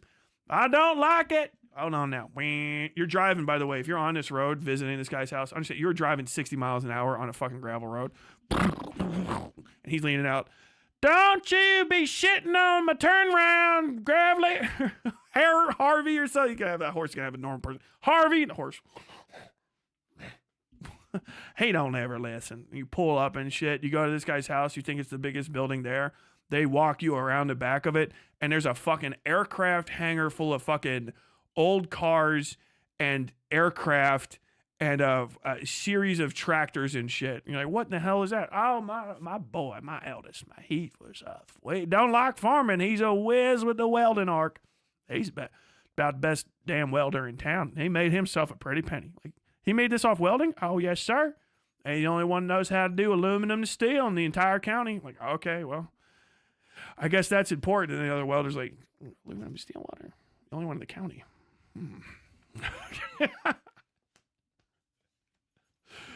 Oh, if I lost you and you never heard of this, and this sounds like alien shit in a one-off, I'm talking about 15 miles outside of the fucking Beltway loop around your city right now. Pretty much in almost any fucking direction. Like, they're out there, man. They're out there, right? Like, oh, well, are they not poor? Like, bro, no one wants to live in fucking abject poverty. You should not have to people should have shit, all right? If you can defend a farmer existing off subsidies, right? Or Hassan having his fucking mansion, I'm pretty sure you can defend a farmer having subsidies that allows him and his family with their collected wealth and the very relatively low tax burden of living with no service district whatsoever to have a bunch of random shit collected over a lifetime of fucking labor. Like, that's like the ideal, and not everyone gets to live like that. It's the one dude I'm describing in the county. Damn it. I'm sorry. You need to be in a higher educational bracket.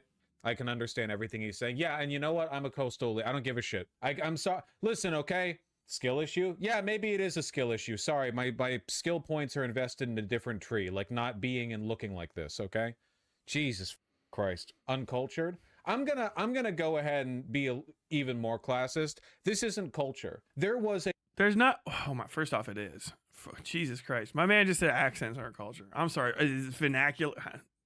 You think Vaush knows the word vernacular or dialect? That would actually be fucking crazy. A real, authentic, like Appalachian, Southern, Bible Belt. Like I'm naming different cultures, not like all. That's a good. Harvey's mom, a sugar biscuit 7, used to buy it, but she was a good lady. He got her color. Rest of them turned out piebald. I don't got nothing against it, but I mean, just look at her shine in the sun. All in one. Redneck, such and such, culture. These things did exist. They have been entirely supplanted by a deliberate Republican-led effort to turn all of these people into cultists. It's been it's like how country music used to be something, and now country music is just like here's like the next industry plant who will talk about sponsored. I don't need.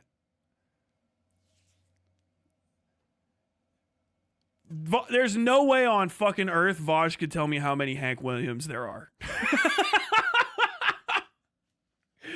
The last thing I need Vaush fucking video to do is to say these people sound ridiculous and then try to tell me about fucking Nashville light pop stars. I have been to I don't think this motherfucker's even been to Nashville. I've been to Nashville. I've gotten fucked up in honky tonks more than once. I like Nashville. I walked up to all them big ass stairs to y'all's fucking thing. I've been to Third Man Records and shit and been all up and down everything. I got the good hot chicken and the bad hot chicken. If you know, you know, and if you don't, you ought to learn. Come on by sometime. It's a nice town. Nashville's actually pretty okay. Don't try to live there. Too expensive.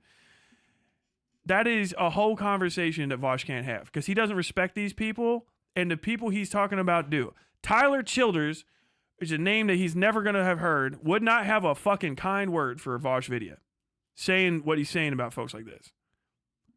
That's the point. I've never heard it highlighted better. Vaush video stepping past people like Tyler Childers and Sturgill Simpson to try to have a conversation about how country people are losing their culture, and he says, I don't like the way they fucking sound when they talk, is psychotic. Like,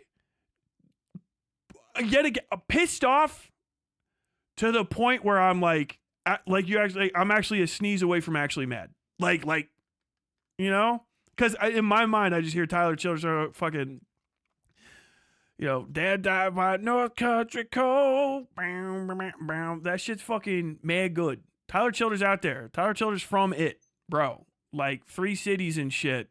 Fucking Harlan. He's from out there. In it. The place is permanently flooded. Out by all the levees and shit in the mountains. Like, do you think a guy like that who's being shut out of the industry is the point that I'm making?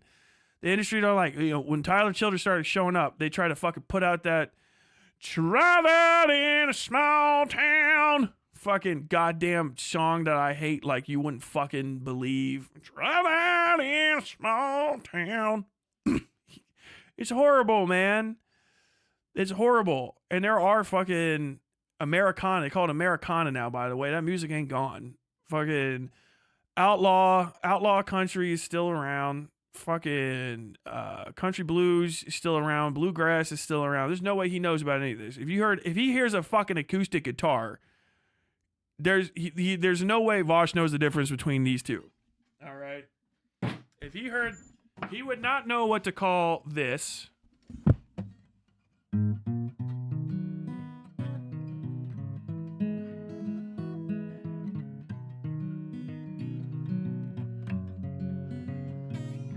Or this.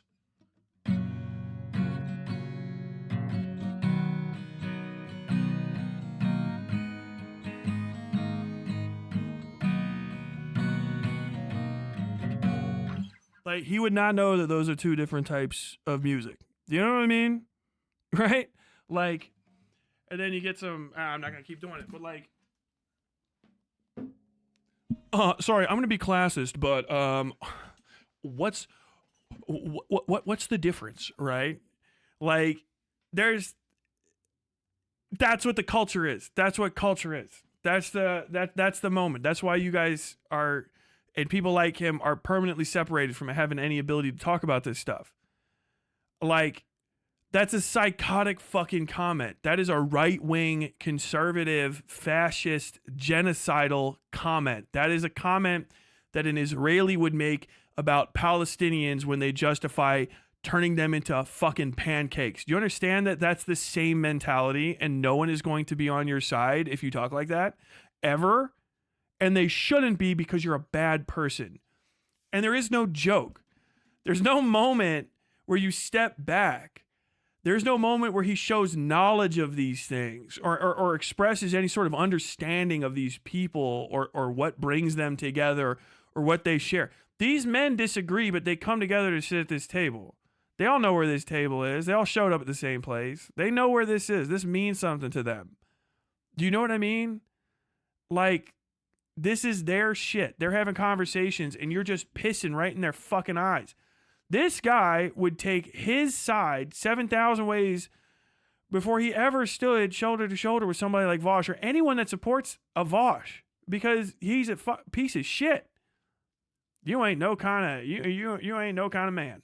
I don't know who raised you, but they did it wrong. Oh my, you don't even understand. Unknown Hinson. You can't call it Unknown Hinson anymore because you talk shit about Dolly Parton. But like, I don't know, man. I can't stand that shit. I can't take it. It's so fucking ignorant. And like, I know it's like a part of I was fucking a dickhead about shit like that too. But when I was like a child, you know what I mean? Like, I served and stuff. And like, yeah, okay, you're from Texas and you're going to go out to Libo in fucking North Carolina dressed in all black with a fucking belt buckle the size of a dinner plate and a fucking cowboy hat on. We are going to roast you because I don't know what the fuck. I don't know you could even pack clothes like that. Where did you find that shit-kicking fucking outfit? But like, there's a come together again after that. There is no come together. He just fucking hates these people. He just wants them to be sad and miserable because they're different from him. And he's just throwing everything on the fucking fire. Everything, it's not even about who they are. You know, like, and what they represent. Like, if this guy's conservative, this guy's a Democrat, he talks the same. This man's on our side, but you're fucking alienating him because you're an ignorant, bigoted piece of shit. You're fucking trash. And you're happy about being trash because that's what you sell your fucking audience. You sell them on the dream of being a white supremacist while not being white. That is all it is. You say, look, I'm going to talk like a white supremacist does. I'm going to dress like a white supremacist does. I'm going to make the jokes a white supremacist does. I'm going to make you feel the way you would if I was a white supremacist and you were white. But you're not. But he probably is. That's what Vaush is selling you. He's selling you hate. That is what selling hate feels like. And understand, you should learn from this too. If you're, you know, from outside of my circles or inside of my circles, you don't look like me or do. That feeling you get where you're like, oh man, he's right. They are worse than us. We are fucking overall better because of the way they are. That is what they sell the Klan. And that's what the Klan buys. And that's what they sold Nazis, and that's what the Nazis bought. And it goes to every other fucking type of little hate group that also didn't succeed. They sell that. That's what you buy. And it's poison. You buy poison. It makes you fucking stupider. It makes you feckless. It makes you lazy. It makes you ignorant. And it makes you fucking weak. And he is poisoning his community. And as a part of the left, he is poisoning the left by adding this to the discourse. And by showing himself as being quite literally no better than a fucking Nazi, because he's using Nazi rhetoric and Nazi fucking...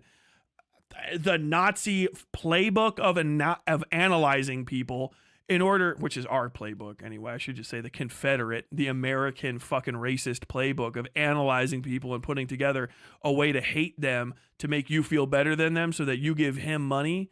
He's using that to fucking propagate his own wealth and have sex with random weird fucks that he finds on the streets and the internets in fucking Seattle. And that's it. That's what you get. all the hate, all the misery, all the fucking sadness is going to lead you to a revolution of nothing.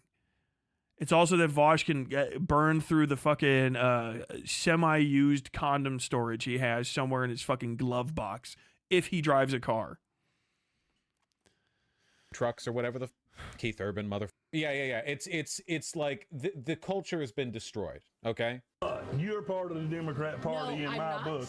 The conversation devolved quickly. We had not anticipated the emotional connection Minnie already felt with Musk.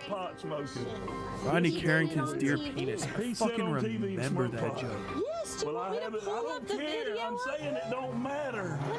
But that makes him unqualified to do it. I like the belt and the suspenders, by the way. It's a really nice touch. Well, I'm just saying, does it?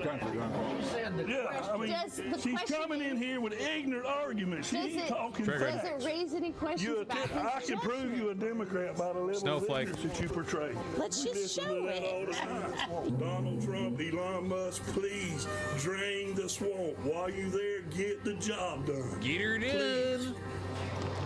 They'll probably go down the drain with it. Triggered snowflakes. These people are, hey, y'all, eat here.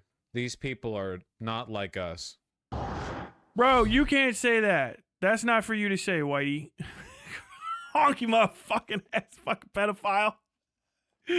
Bro, you didn't even have the courage to say that shit fuck all the way through. No, fuck no. No, Vaush is not allowed to say any fucking rap lyrics with whatever the fuck that goddamn uncadenced fucking unseasoned ass way of speaking he has. Fucking put a god. Can we get a drip of fucking hot sauce on the ranch dressing ass way he fucking talks? How about that, motherfucker? You ain't talking about that. They not like us, bro. You're the they. You're the fuck BBL drizzy ass fucking Ozempic face motherfucker looking at kitty porn and shit, bro. Who the fuck do you think you motherfucker?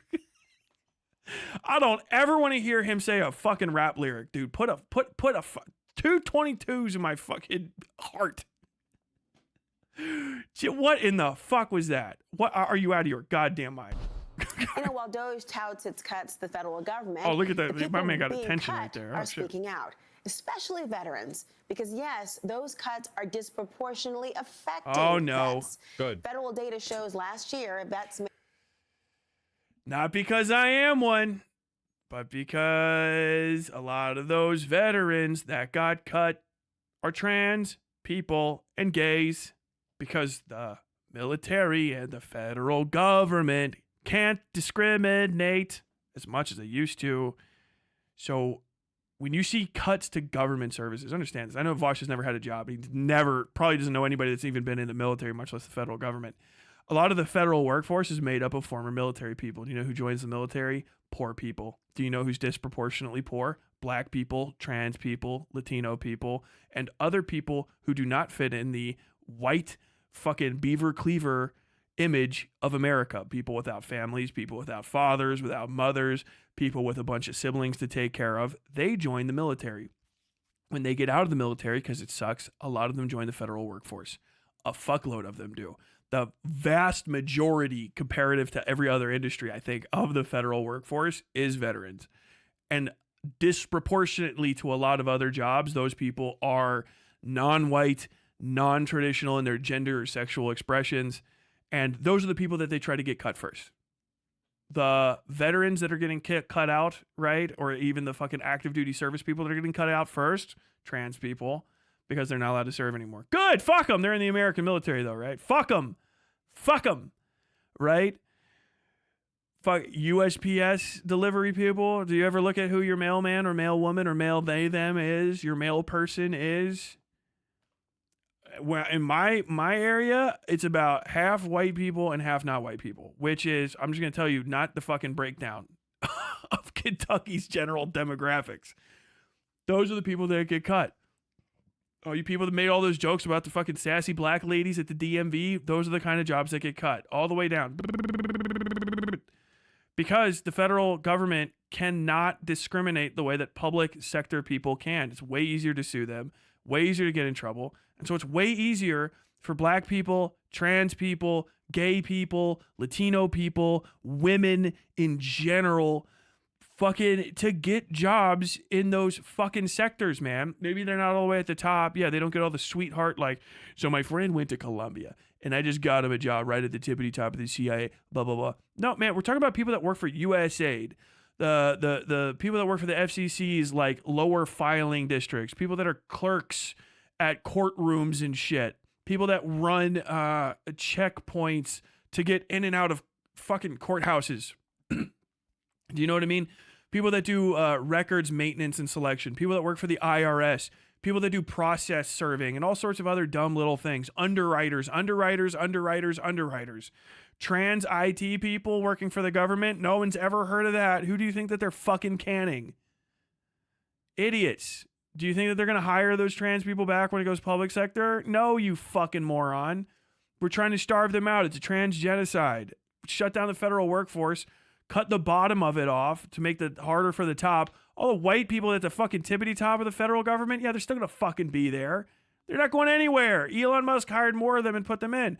All the people that run in the fucking low level, mid-tier, G fucking 0, G1 through fucking 15, I think it is, goes all the way up to 24, right? A federal worker, tell me.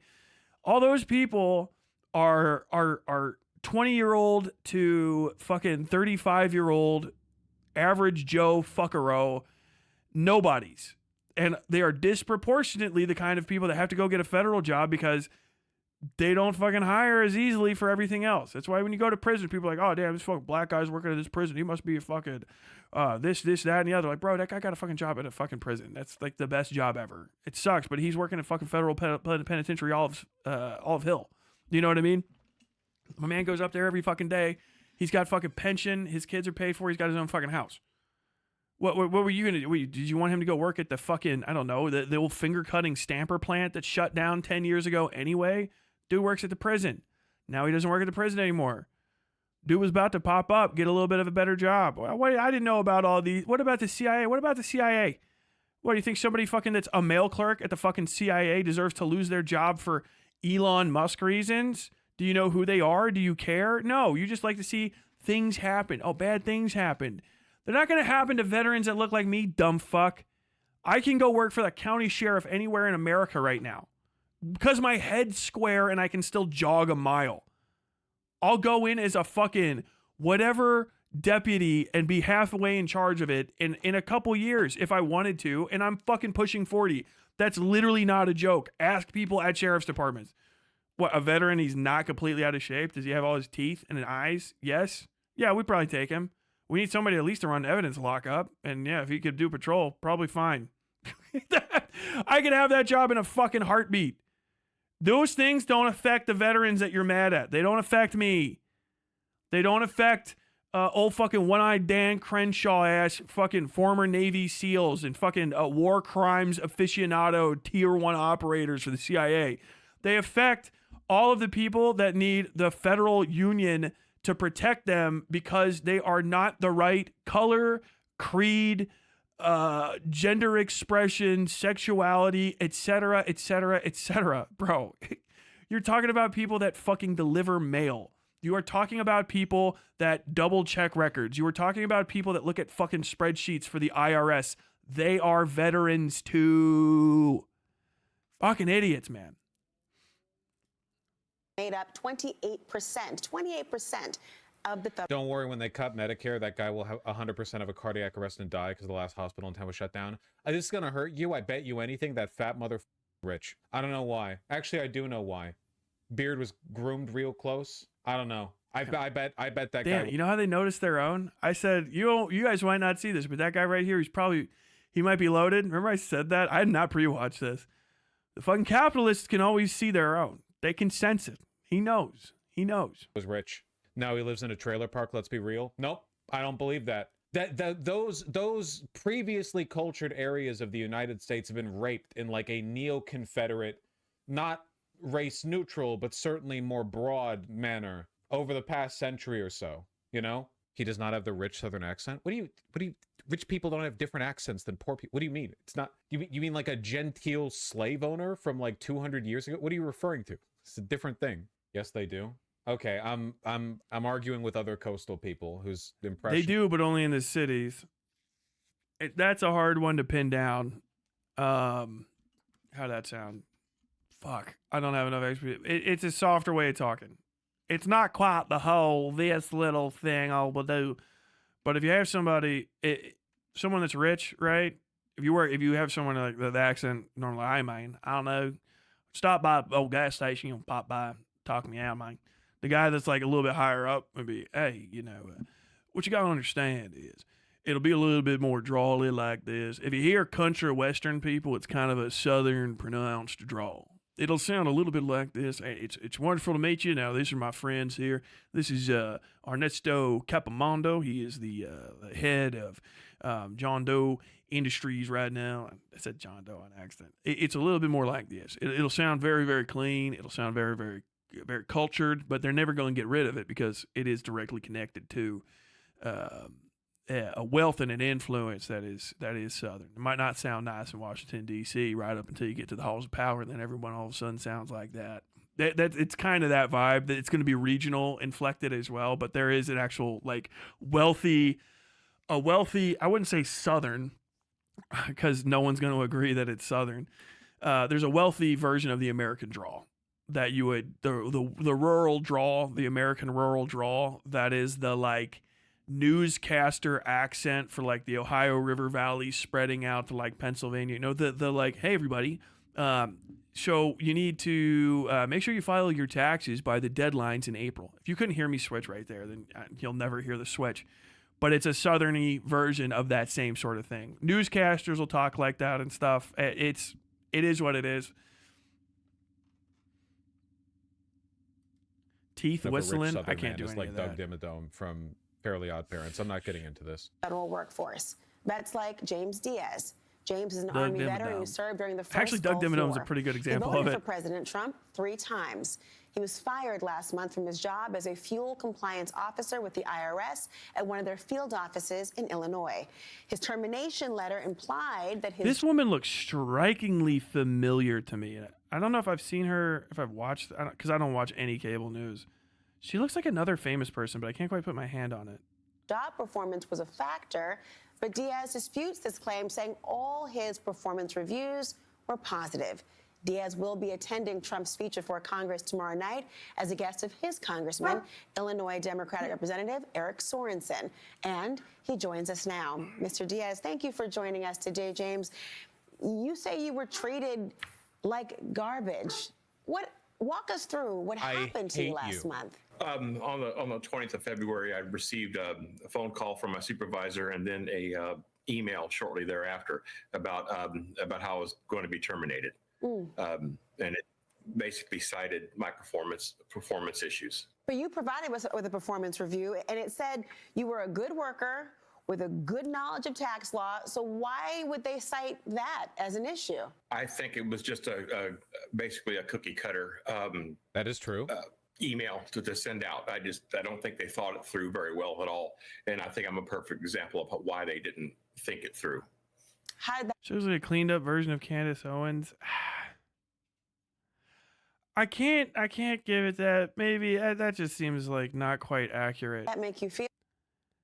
There is a woman who I believe like famous in like the 80s and 90s who she just I wouldn't be surprised if she was like their kid or something. When you realize that. Oh, thank you, Bill Boy for the super chat, $10. I met the farmer with horses in his yard walking around. Shit you not, I grew up around 5 of those horses. I passed them when driving 35 to 45 minutes to get to the city where the general store exists. Yeah. He said you gotta go to the IGA. You know what I mean? The Family Dollar Super that for some reason actually does sell real milk. It didn't make me feel very good. I mean, I put myself in harm's way, for the country. I took a pretty good pay cut to come to work for the government, and next thing you know, 8 months later, I was basically feel like I'm not good enough. Now I know better than that, but that's just me when I am a federal worker and my income comes from the federal government, and I vote 3 times for the guy who says we need to cut federal spending to federal workers and replace it with privatized workers. That's not really normally the statement. That's what we say. That's not what Trump voters voted for. So, like, here's the thing. You have to reach people by saying what they thought and then telling them that their expectations were wrong. I'll tell you exactly how this is going to play out right here with all this stuff. Elon Musk, and maybe to a larger extent, Donald Trump, are going to be blamed for breaking too much of the government, which has to be fixed, right? Maybe we would go blue, maybe we go red. They're going to leave a bunch of the broken stuff permanently gone. Okay? And then from there on, the narrative will change to waste and fraud is bad. The people who were doing the waste and fraud did everything they could to continue perpetuating it, and they saved themselves, and they're here in this room with us today. Look, it's the Democratic senator from Rhode Island or whatever the fuck. They're going to do one of those. The line that is sold, the thing that that chunker fucking fat dude was saying two fucking scenes ago, is waste and fraud in the government is bad. And it is. And there's waste and fraud in the government. Okay? And that needs to go. Anybody that votes for that votes for it very reasonably. Do you know what I'm saying? Like, just having the federal government exist as a money go in, money go out without any sort of like good oversight is bad. It is actually a bad thing. This is really what's happening. Not necessarily, but it is in certain respects, particularly with the fucking Defense Department, which has a bloated, oversized, and completely unfindable, a lost budget that, you know, people want to see fixed. People don't understand how the government works. Your purpose as an educator of politics would be to teach more about the government. But, like, this guy took a government job from a private sector job and then immediately got cut. Nothing about what Vaush thinks is happening here is actually going to really convince this guy 1,000,000% of what is happening, or other guys like him, because it might just be the very easy thing. Donald Trump got swindled by this fucking foreign dog, this accent having billionaire with odd connections to things, and that guy fucked the government up. Like, dude, Elon Musk is going to be one of the best fucking scapegoats in the history of mankind when this shit goes a little bit deeper. Because right now, him being in the White House means that if he leaves the White House and anything good happens after, then his presence alone can be used to account for every bad thing happening. Actually, him leading a failed charge to fix the government only shows that A, the government could be fixed, B, the shortcomings were not the Trump presidency or the Republicans, merely the overextended presence of one Elon Musk, maybe not even necessarily a real billionaire, whose companies he destroyed because of his mismanagement. He just took advantage of Donald Trump's kindness and came into the White House to do something we all supported and failed at doing it. Does not mean that we should not try to do it again. Understand, politics sounds like that. Real politics sounds like that. Political counteraction has to understand, value, and validate the other side's message in order to be able to fucking invalidate it and devalue it. All right? If you don't know what they actually are thinking and what they want, then you're not doing politics. You're doing propaganda. You're someone else's bitch, or maybe just your own. Right? Maybe it's just a vicious cycle, as I think it is with Vaush, between him and his own audience. A fucking literal Scylla and Charybdis with no boat between it. Just a bunch of fucking swirling cum jokes and used condoms. That's the point of actual politics, is to understand the message from the other side and then meet their voters and defeat the message itself. Not call them idiots all the fucking time and just spend all of your fucking effort being like, hey, I don't know if you know this, but you're too dumb and culturally backwards to fucking live your own life. And every success you've ever had and all the money you've ever made and all the children you've raised and every happy moment you've ever had is predicated on you being a Nazi. And you're a Nazi and a fascist, and you would rape your way through the world if you had your fucking chance. Like, no one's going to respond to that message. And I will repeat this 1,000,000 times. You need 60% in many cases and 75% in others of the entire voting chunk of America in order to change the Constitution in ways that will actually put in things that you want. Constitutional protection for fucking abortion is not going to happen when there are sneeze fucking margins where everything can be undone and people aren't like 100% behind stuff. Same for all of these workers' protections, all of this stuff that could become constitutionally fucking instilled, like the right to have a fucking shop union. Everybody, this shop is a union shop. The right to have union shops instilled in the Constitution would be one of the biggest labor things that have ever happened in America. If you want to work at this company because this is a union company, we will prohibit you from getting a job here if you're not in the union, as the union, because we don't let other people work with us that aren't us. You could fight for that and get it. There would actually be, if you fucking explained it, massive support for such a thing. I don't want to work with people that aren't going to be a part of my team. Is how you fucking pitch that. Anyone can get on board with at least that simple fucking understanding of it. But if you can't reach people to even pass the 48% of the Democratic Party margin, much less the 2% at best fucking totality of the electorate that would even express moderately socialist leanings, you're just going to be a toilet circling cunt for the rest of your life until we finally get done flushing you. All the fucking online left right now is a clogged toilet. Treat me like a plunger. I don't give a shit. Yes, I am that guy. Ka-chunka, chunka, chunka, chunk. We need to flush this fucking turd. Vaush is in the way of progress, literally, because of these kind of talking points. How could they do this? That was my impression of this guy. Sorry, I didn't make my face look all fishy. How it seems to feel. I mean, it is very disruptive. It's hurtful. It's probably a shock to the system as well. I mean, you voted for President Trump not once, not twice, but 3 times. Did you anticipate that this might happen or regret your vote at all? No. Am I stupid, or is this the same dude that stormed off in the previous clip? You are stupid and actually face blind. So you might want to get that checked or diagnosed, because you might be able to apply for like disability. I don't necessarily regret my vote. Or I very think the options racist we to had white on people. Both sides were. I think we could have had better choices on both sides. But for me, with what's going on here, my performance reviews all meets or exceeds. My bosses were very happy with me finding work to do, even if they didn't have something for me immediately. And with my particular job, between education, training, and compliance checks, we were able to recover far more revenue than the cost of keeping me employed. And so when you think about the premise of Doge and that it's trying to... Janet Hubbard is correct. Yes. Is that Aunt Viv is who she looked? Okay, yes.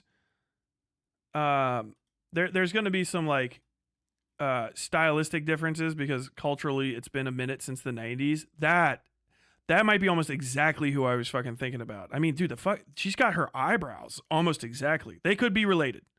They could very easily be related. I was like, no, not Candace. No. Someone I'd like, so, like a formative memory woman in my mind. I was like, who does this remind me of? That is who. Root out fraud and wasteful spending. Do you think that this approach will get to that with your particular job or your agency? Well, I think. Oh, sorry. With all large agencies, dude, like the same chin shape almost, like eyes. Like I wonder if it's maybe like really. A lot of showbiz people end up still in showbiz. So like her working for like some sort of like for CNN, I think this is, or any other network would not be like completely beyond the pale. Who underperform, and I believe there is some fraud, waste, and abuse, but I don't think that they're doing a very good job of finding out exactly what needs to be cut. They're so stupid and selfish, man. Zero awareness or class consciousness. It makes me so mad every time that their only turnaround, if they even have a turnaround, is when they personally are inconvenienced. Just dead sold people. They're de-sold. They don't have they don't think about anything. It's the economic equivalent of those guys who don't understand that rape is bad unless you explain it like it's their daughter, you know? Like a guy is like, yeah, so there was a girl who was drunk at a party and I was like, you know, I leaned on the wall next to her and I went up to her and I was like, hey, do you want to fuck? And she was like, no, but then I kind of pressured her into it and she said, yeah, but she said yes in the end. And then you're like, that's bad. And he's like, well, what do you mean? She said yes. And you're like, okay, imagine that was your daughter. Okay, here's what I promise you. I want to scorch the political landscape of YouTube to a point where even if it destroys me, I want us as a people that argue for anything left of center to, if at all possible, stop using rape and immediate racism against a black person in completely unrelated completely unrelated examples as metaphors. I would like for us to stop going to as for jerk reactions to rape and black people, and often a mix of the two, as our every time metaphors for the people at the highest level. You guys remember we were talking about Destiny talking about his own sex crime and literally couldn't fucking go. He the first time any metaphor was just, what if there was a black guy and he raped 100 people? How do we get and you're if you're not a fucking child, I guess, the kind of person that either of these guys would want to fuck, that would be the craziest thing to say kind of for your year to anyone that just to randomly bring up racism and sexual assault as to metaphorize something that's nowhere near as bad. Now you can say this is the same sort of mentality that would lead to something. If you're going to walk someone down a path, okay. But I have to explain everything to everyone in terms of consent violations against people that are not me, because I guess maybe the thing that really speaks to your audience the most are rape and racism, is not an indicator of a healthy political landscape and mindset for the people. But it's funny, it's not. It's actually not, and you should harm yourself with something that's around you if you think it is. Do you know how hard it is to pass off most racism and sexual assault jokes? Impossible for the best comedians almost always. The only reason we let one guy, Louis C.K., rise to the top of his field was because he could make racism funny to white people while doing hard R N-words on stage, and he still ended up jerking off in front of women he trapped in his apartment. That is the closest you'll get to justifying it. You're fucking weird. It's actually strange, and it is 100% counterproductive to constantly talk about raping people and being racist for every example all the fucking time. All the time. All the time. Why are we doing that again and again and again? There's just do you guys hear me go on my little trips and I do all sorts of metaphors? I talk about an anime. This would be as stupid as if the Hokage was something I knew about because I actually read Naruto, or I don't know. You know what I mean? This would be as ridiculous as somebody replacing Shinji with a normal soldier, and then that person just goes and pilots the robot and doesn't fucking care. Stupid examples, obviously, but you can go in a lot of different directions. You can literally use the entirety of a language to explain so much shit. But if you have to justify constantly going to rape and racism for everything, the guy's wow, man, I ran out of breakfast cereal today. And let me understand, if you don't know how bad it is to run out of fucking Rice Krispies for me, it's like being strapped down onto a steel table in a mad scientist's lair and blah, blah, blah, blah, blah, blah, blah, blah, blah. I don't even want to go to the examples. I just went to somewhere else. It's like being James Bond strapped to a table. You will eventually break out and solve the cereal issue. But these guys would be oh no, it's like a rape. It's always a rape. It's a rape. They're coming for you. They gotta rape your kids. It's the same thing the Republicans do. The sexual assaults are gonna go through the roof. These people are racists. They're rapists. They're rapists. They're rapists. They hate the Jews. They hate the blacks. They hate everybody. They hate you. They hate women. They're gonna rape you. They're gonna kill you. They're gonna rape you. What is this brain disease that these guys have? There's somebody in my fucking comment section. I was like, it's kind of crazy that you don't always go to that kind of stuff. And these guys always do, yet again, yet again, yet again. And I'm listening for 2 seconds, yeah, actually, it is kind of crazy. And then once you hear it, it's why in the fuck? What in the fuck is with this deluge of all of your similes and metaphors are rape and racism? Every fucking one of them. For shit that mean The guy lost his job. It's just like when a girl gets fucking raped at a party. What the fuck are you fucking talking about? That wasn't specifically the example, buddy. What he was saying is this guy's the kind of ignorant person you have to explain things to. Like a guy who would rape a girl at a party. Trust me, it was actually a much more valuable. No, shut the fuck up. There's a million ways. It's a guy you have to, because I guess really the answer is, Tyler, skip to the logical conclusion. The only things that these guys have experienced in their life as far as hardship are things that they have tried not to do, which is not rape people and not call them the N-word, which technically speaking, they've both failed to some degree. Destiny on every fucking count. What in the fuck is the value? What is the value? Does she want to hear rape stuff all the time? Is that it? If you're like one of these people's fans, like answer me that. Is it just you love the fucking constant allusions to sexual assault? Do you just love the fucking racism? Are you just like gunning for a fucking N-word for real though? Like all the time? All the fucking time? When was the last time you heard this guy do a metaphor that was not someone being sexually assaulted or, thankfully, consensually still assaulted because it was a sex metaphor from Vaush? In my mind, that can never be consensual, even for the imaginary people in his fucking head. Or it's racism every fucking time. Like, thank God black people exist so that Vaush can expand his argumentative rhetorical vocabulary to an additional 15% more things. Oh, guys, we just got the DLC of racism. Now I don't have to only go to sexual assault and grimy sexual encounters for every single fucking point I make. Every single fucking point? Seriously, if you're from out here and you're like, Tyler, I don't believe you. I'm a Vaush fan. I watch all of his stuff. Take a fucking notebook. I want you to take a notebook with a pen and watch one fucking Vaush stream. And then just start marking down every sexual comment and every fucking that doesn't have anything to do with sex. If he has like a little thing, you know, I guarantee okay, we're talking about sex for the day, so we have to do it. Okay. But just you're talking about fucking anything, and then all of a sudden it's, oh yeah, you know, I got a lot of bottoms around here. Yeah, I like that. My audience likes to fuck. We like to come. We all fuck blah blah blah. Like, dude, this man is fucking 30 years old. You know what I mean? I normally don't go for the age thing, but like you're well past the like cutoff for I've got to give you some leeway because you don't know how to talk to people. You're having constant disgusting fucking things to say.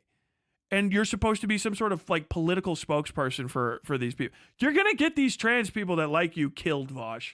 They're going to fucking die because of your failures. They're going to go out and talk to people the way that you talk to them on your stupid program, and they're going to get beat to death in a fucking alley because your stupid ass has led them the fuck astray, and they trusted you to teach them how to explain shit to people. Or even worse, just they're going to be the ones that go out to argue stuff, and they're going to lose elections, and people are going to fail, and they're going to use your face until we get to a point where it's all fucking just train cars and gas stations, if you know what I mean. Like, Jesus fucking Christ, what in the fuck is this? Is this Tyler's crashing out? Like, yeah, I guess. Sorry, I don't want to. I'm sorry. The second you let me fucking reach for the wheel in the rape car, I pulled it over and crashed it into a fucking wall. Yeah, I crashed out.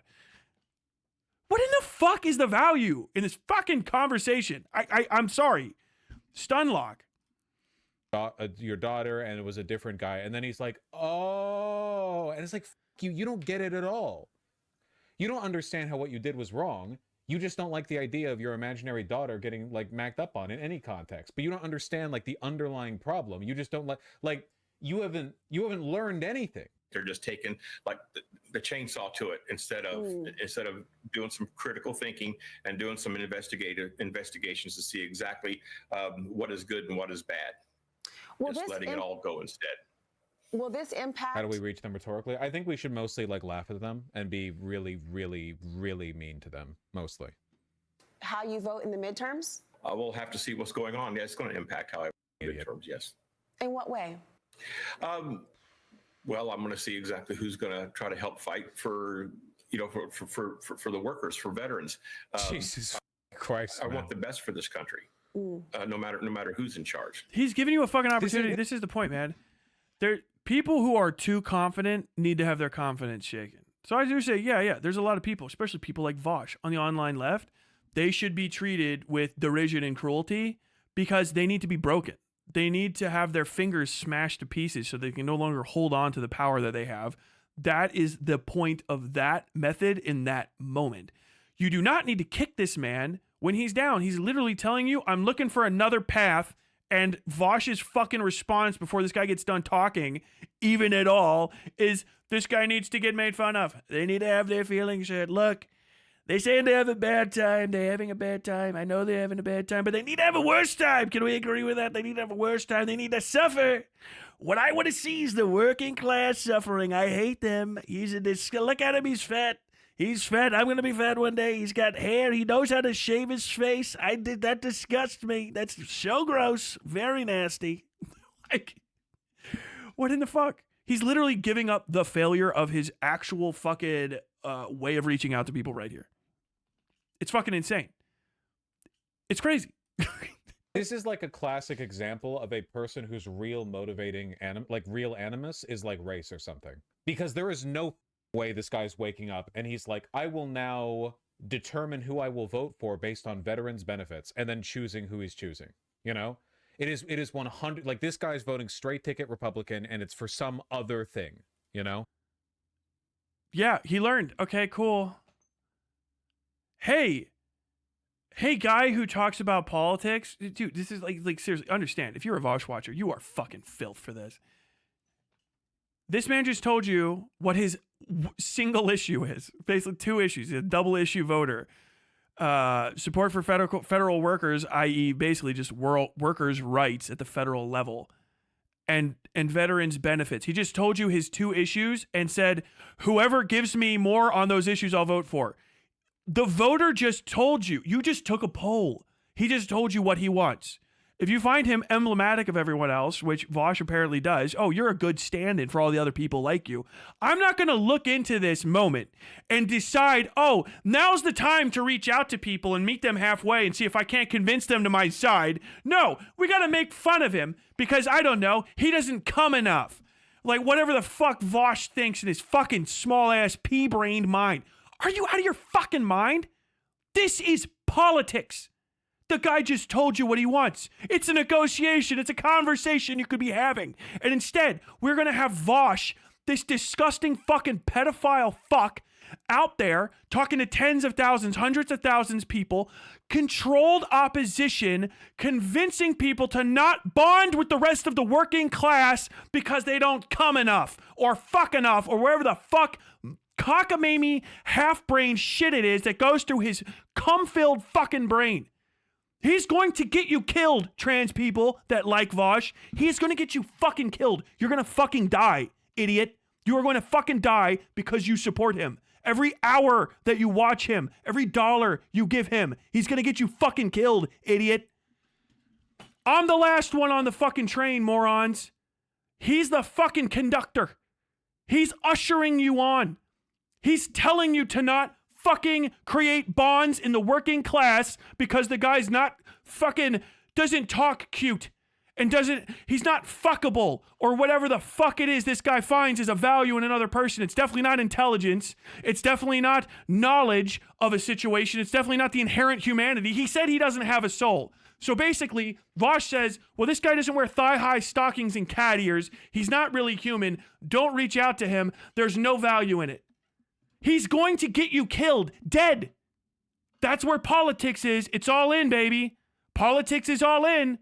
Do you think they're not figuring out how to fucking design more efficient gas chambers this time? Do you not know that that's the fucking stakes? He's going to get people killed. You're going to die because you're not taking it seriously enough to know that he's going to fucking get you scared, stupid. He's probably controlled opposition, and he's going to block the way for better voices to get ahead. Not mine. I'm a piece of shit. Fuck me. But there's not a lot of Sam Cedar out there. There's other people. There are other people. Give fucking Dead Domain the fucking reins. Just literally give it to them. Throw it. Throw it at them. Let them fucking have it. Let them run wild through the fucking fields. I don't give a shit. All I want is this guy destroyed. I just want Vaush's career to end, and I want him to have a fucking normal job somewhere out on the fucking beltway outside Seattle like he's always deserved to have. He should be At the very worst, the creepy manager of a Chipotle, and not whatever the fuck this is. Just hundreds of thousands, millions of views doing counter education for basic politicking. He is going to get you killed. He is not just your ally, he's the leader of your movement. He is driving you into a fucking wall that is made of bricks and comes with a free fucking blindfold sometimes.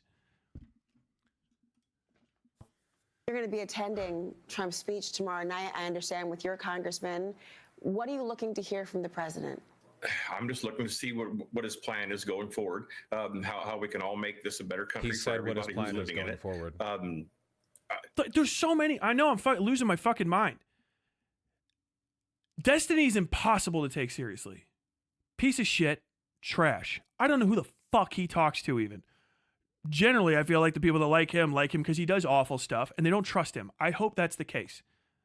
Hassan's people are stupid, but they are motivated and they articulate working class issues. Sometimes. Not perfect. Probably needs to go too. Vaush's fans think because he won a debate against Charlie Kirk one time that he is the light and the way. He is in front of hundreds of thousands of people, millions of people who think that he actually articulates real political positions and prescriptions. And he is literally nothing other than a pervert who's using your money to distract you. He is actually dangerous.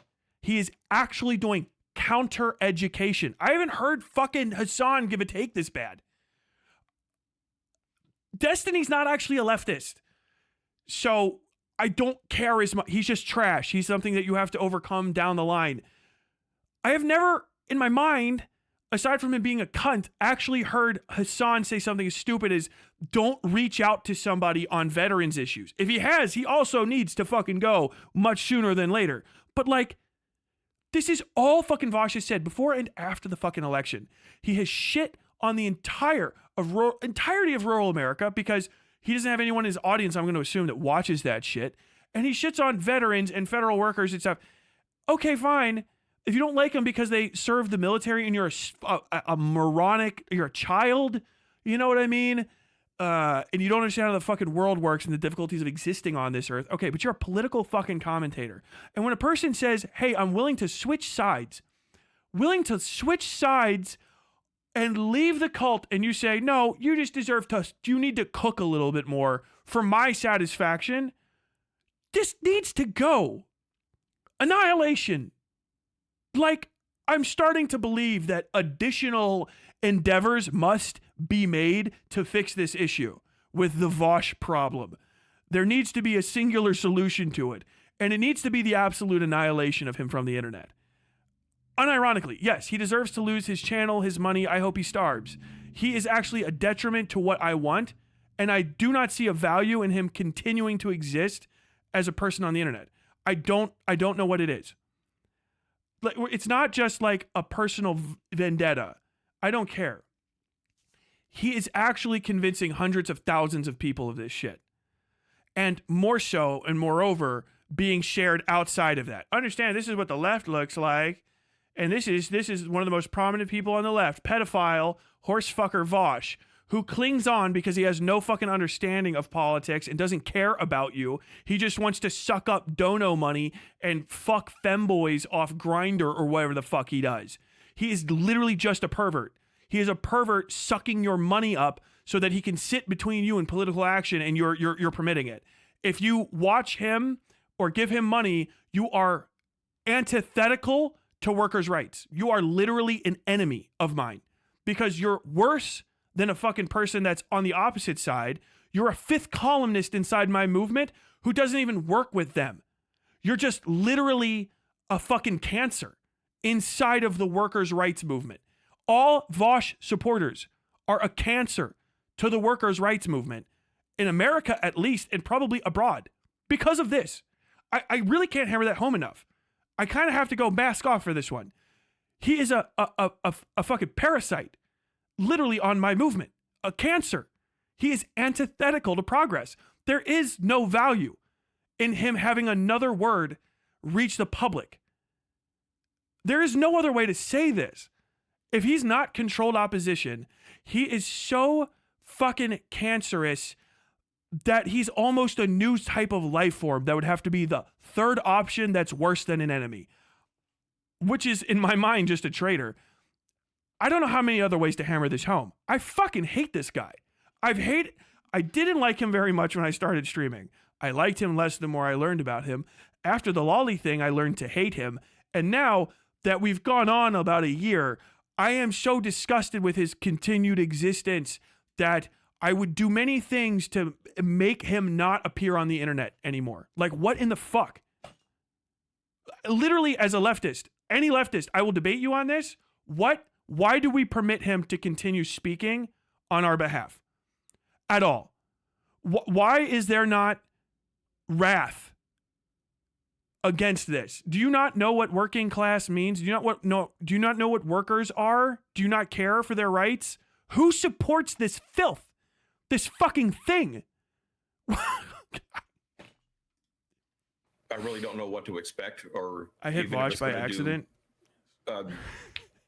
I'm just really unsure what to expect. I've never been to Sorry, one. sorry, Ant. You walked in. Tyler's doing one of his little fucking. I'm having a moment. I was actually just pissed about this. Frankly, I'm not expecting much results on my end. I mean, for me in particular, but I'm honored that Congressman Sorsman invited me to go, and I'm gonna be happy to be there. You've served our country. You are a veteran. What's Should have next for you voting now tests that for you've white lost this people. job? My peers walked into the room, and I've got to take a I breath. have a Sorry. pretty hate you resume, for the but right now solutions you propose, even if you're right. I got my college education after I was 50. I worked in factory leadership, in a few places. But right now, I think I'm just going to go back to probably having to drive a truck for a little while. There's nothing wrong with that. People make good money. I helped put my wife through college doing it. So I'm probably going to go back to that for a while and try to see what happens. Mr. James Diaz, thank you for joining tonight. We appreciate it. Did they give you a headache? Thank you, ma'am. You have I saw a post saying the Dems will win in 2028 and do Jim Crow, but for white people. They're not that based. I can't stand this. There's so much of it, and I can't. A clear strategy against Donald Trump. They don't need to craft stories about his administration. They plan to amplify the real world stories, feeling the effects to.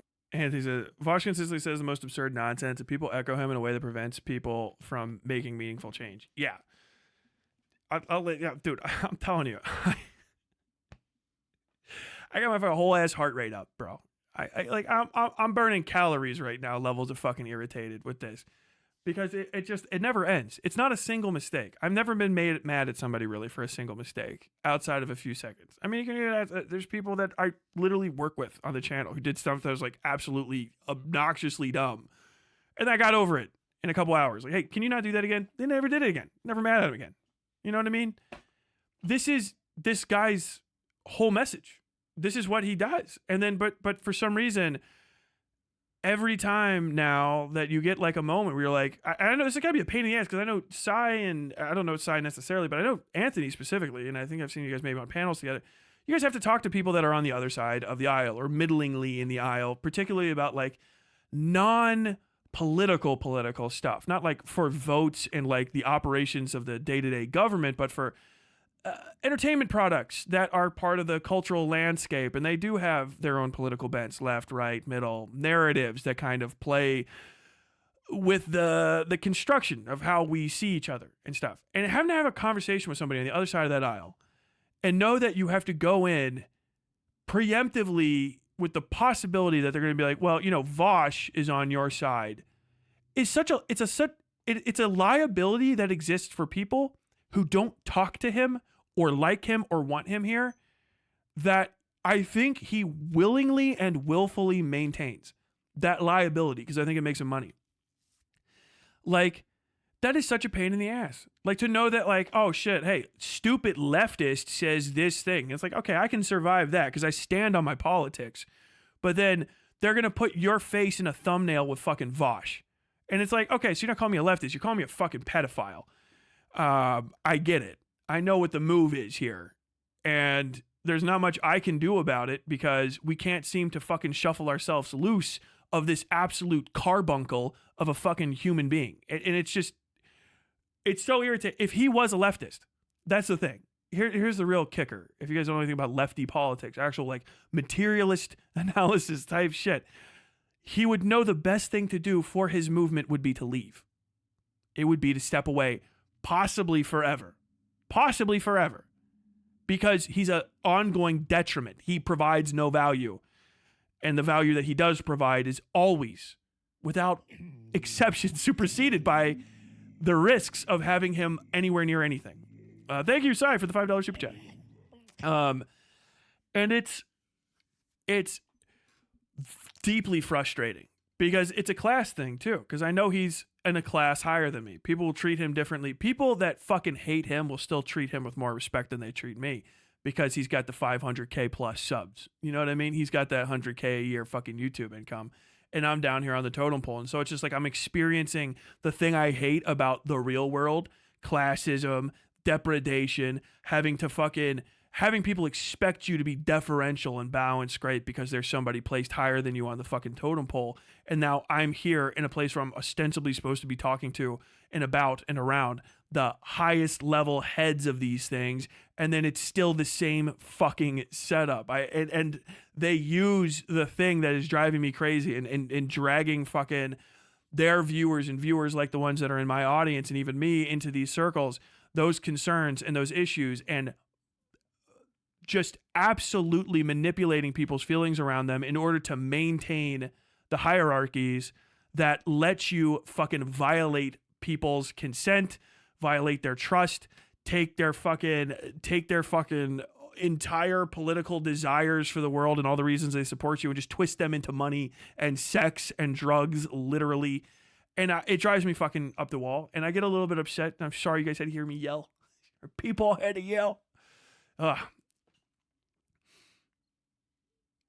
don't do a lot of politics, but I interact with people with different politics and beliefs from me.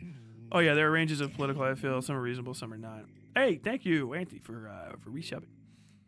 I see that's the benefit of being an annoying independent. I don't mind independent party people. I mean, when it's election season and it's time to compete, obviously we got to fucking scrap here and there. But otherwise, I think God, we got the door-to-door people because it's nice out. They're going to ask me to go to church. I'm not going. I'm not going to the church. That end, my next guest is one of the Democratic members of Congress who will be attending. My biggest the issue is that President's Vaush speech eclipses other voices. alongside Yes, him, every time. Specifically because she's talking about veterans like yourself when she says they're this guy not the veteran? fit to have a job at this moment or not willing quite to the come beard to shape. work. Does that apply to you or any of the other? I don't know if my dude here knows, but he did. He might have failed his constitution roll on a possession. I think my man might be getting used by a lich right now to scry. He got that shadow. Veterans who you work with? No, it doesn't. I was in the office all the time. I oversaw all the IRS facilities in Connecticut, so it was kind of to really do that job from home. I was all over the New England region, going into these offices, making sure they were running good so that we could have our taxpayer system. He really does look like a vampire. American people rely on to get taxes done, so it's Good sad to boy. hear, but I'm Good still here to get veterans their job back, and that's going to be my goal while I'm down here. Me, when I'm an IRS agent and I vote for the guy who says he's going to cut the... Every time Vaush and his audience insults white people, I feel like he's co-opting white resentment. Yeah, because he's not insulting white people. He's insulting, like, white trash. You know what I mean? And he's doing it from, like, he's repeating stuff he thinks that he's heard from cool black people. He's you know, I understand some of your jive language, buddy. I think you cats are really hip. That's what that is, right? If I make fun of white people, I make fun of people I know for reasons I dislike them or things I dislike about them. But, like, I still know those people. You understand? Like, I can't do impressions of people I don't like. As humans, even if I don't like their politics or certain aspects about them, I've got to have some sort of affection for someone in order to do an impression of them. That's why I can't do Elon Musk at all. I don't think of him as anything other than like a sapient mollusk, if that. Vaush can't do that. He can't empathize with someone. And so, like, his dislike of white people or whatever is really just trying to be like, you know, he's doing the fucking, what do you call those things? They're not squid. Is it a mollusk? They look like this, right? I don't know why I keep doing that. But there's a type of squid-like thing, whatever the hell they're called. And they pretend to be lady squids if they're smaller, and they hold their, like, their little tentacles different, and so they sneak past the males and stuff, or sneak closer to the females by pretending to be female. That's what his thing is. He's trying to skinwalk black people, and skinwalk trans people, and skinwalk fucking workers' rights activists in order to get ahead. And that's what it is. That's why, it's like, oh yeah, Vaush is racist and stuff, and you'll hear it a few times. Like, I don't know, man, I haven't heard him say anything really racist. And then, like, if you actually have a black person point it out to you, or you pay enough attention to him because you've talked to some people about the actual issues at hand, you go like, wait, whoa. Yo, I mean, the one that really kicked for me, I was like, sub-Saharan. Like, why the fuck did he say that? That's like one fucking Sacha Baron Cohen film grade racism. Like, dude, they said that shit in Rhodesia, maybe. I've never heard that before. Like, where did that come from? And then once you notice it, it fucking opens up completely. The guy's empathy doesn't extend to other people past their value to him. And this whole, like, white people do deserve to be, put down. Can you imagine, like, really understand, like, think about that. Like, if you're a white guy, imagine going up to a black person and saying that. Like, who is that for? Who do you think that's for? There's got to be like one or two. There's always like some cracked out dude, a little goofy in the fucking head, not on their meds or some shit. You got your Kanye Wests out there. They're gonna be like, yeah, man, that stupid thing that you said was actually fucking fire. But anyway, like, look, buddy, I know your people have been through a lot. I swear to God, if I could enslave these whites, I would. When you really break it down, who is that statement for other than, I would have to guess, teenagers and people in their early 20s who are also white, male, weird, sex obsessed, and mad at their parents for, not letting them grow up next to that delicious chocolate. I'm pretty sure he thinks of it. I'm sorry to say that like that, but you know what I mean. White people bad is the whitest man you've ever seen. And like, you can say, dude, you guys are loading me up, but you guys can just talk to me. You don't have to send me all these super chats. You can just talk to me. Chat's not that fast, but thank you. Folks like this will vote for Obama a third time and do the rest of what happened and get yes. Because it's not like, I'll criticize white people, but I criticize white people and myself as well, because I'm a part of it. Like, yeah, I'm part of the racist fucking ruling class of America, not because I want to, but because people do they're psychotic eugenics nuts, and they want people that look like me to run stuff, and that's fucking freaked out, scary sci-fi fuckboy nonsense. It's disgusting thought. It should not happen. It's bad. It's bad because of the things they do. Vaush literally just hates people because of their inherent unchangeable characteristics, and he thinks that separates them from them. Like, he really does. He thinks that there's a type of white people, the rural white people in this case, that are not good people like he is, right? He's one of the good ones to himself, which is the craziest thing. Like, he's a pick-me for himself is crazy, but I think that's kind of the case, which is why he's always articulating his existence through the struggles of people he can't understand the struggles of. He's like, I understand. I yearn as lesbians yearn. I don't know if you guys know, that's a real quote. I yearn as they yearn. Talking about lesbians and like thinking like, if I was a black woman and stuff. And it's like, dude, if I say that, it's about to be a whole skit. Because I say some shit like that, I will turn this off and my fucking audience is going to slit my throat in my fucking Discord. But like, and it's also corny is the real reason. That's why I wouldn't do it. It's fucking lame. But he gets not offness, well, maybe, but he gets by on that because that's the kind of audience he appeals to. But then on top of it, he's kind of pushed himself as this leftist. And maybe at one point he kind of was more of one. But like it was the dirtbag left, but he left the left part behind. And now it's just the dirtbag. He's just a dirtbag. And that's all we have now,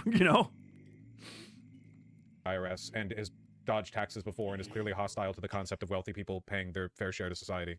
Sorry, I didn't make my face look vampire-y. I tell these people, man.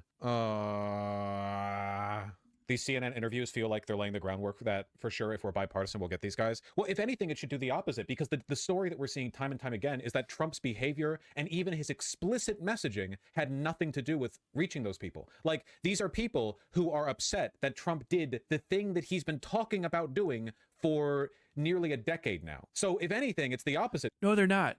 They're not. They're mad that it went the wrong way. Okay, let me explain this. And I'm going to do it without bringing up black people or rape, aside from this moment.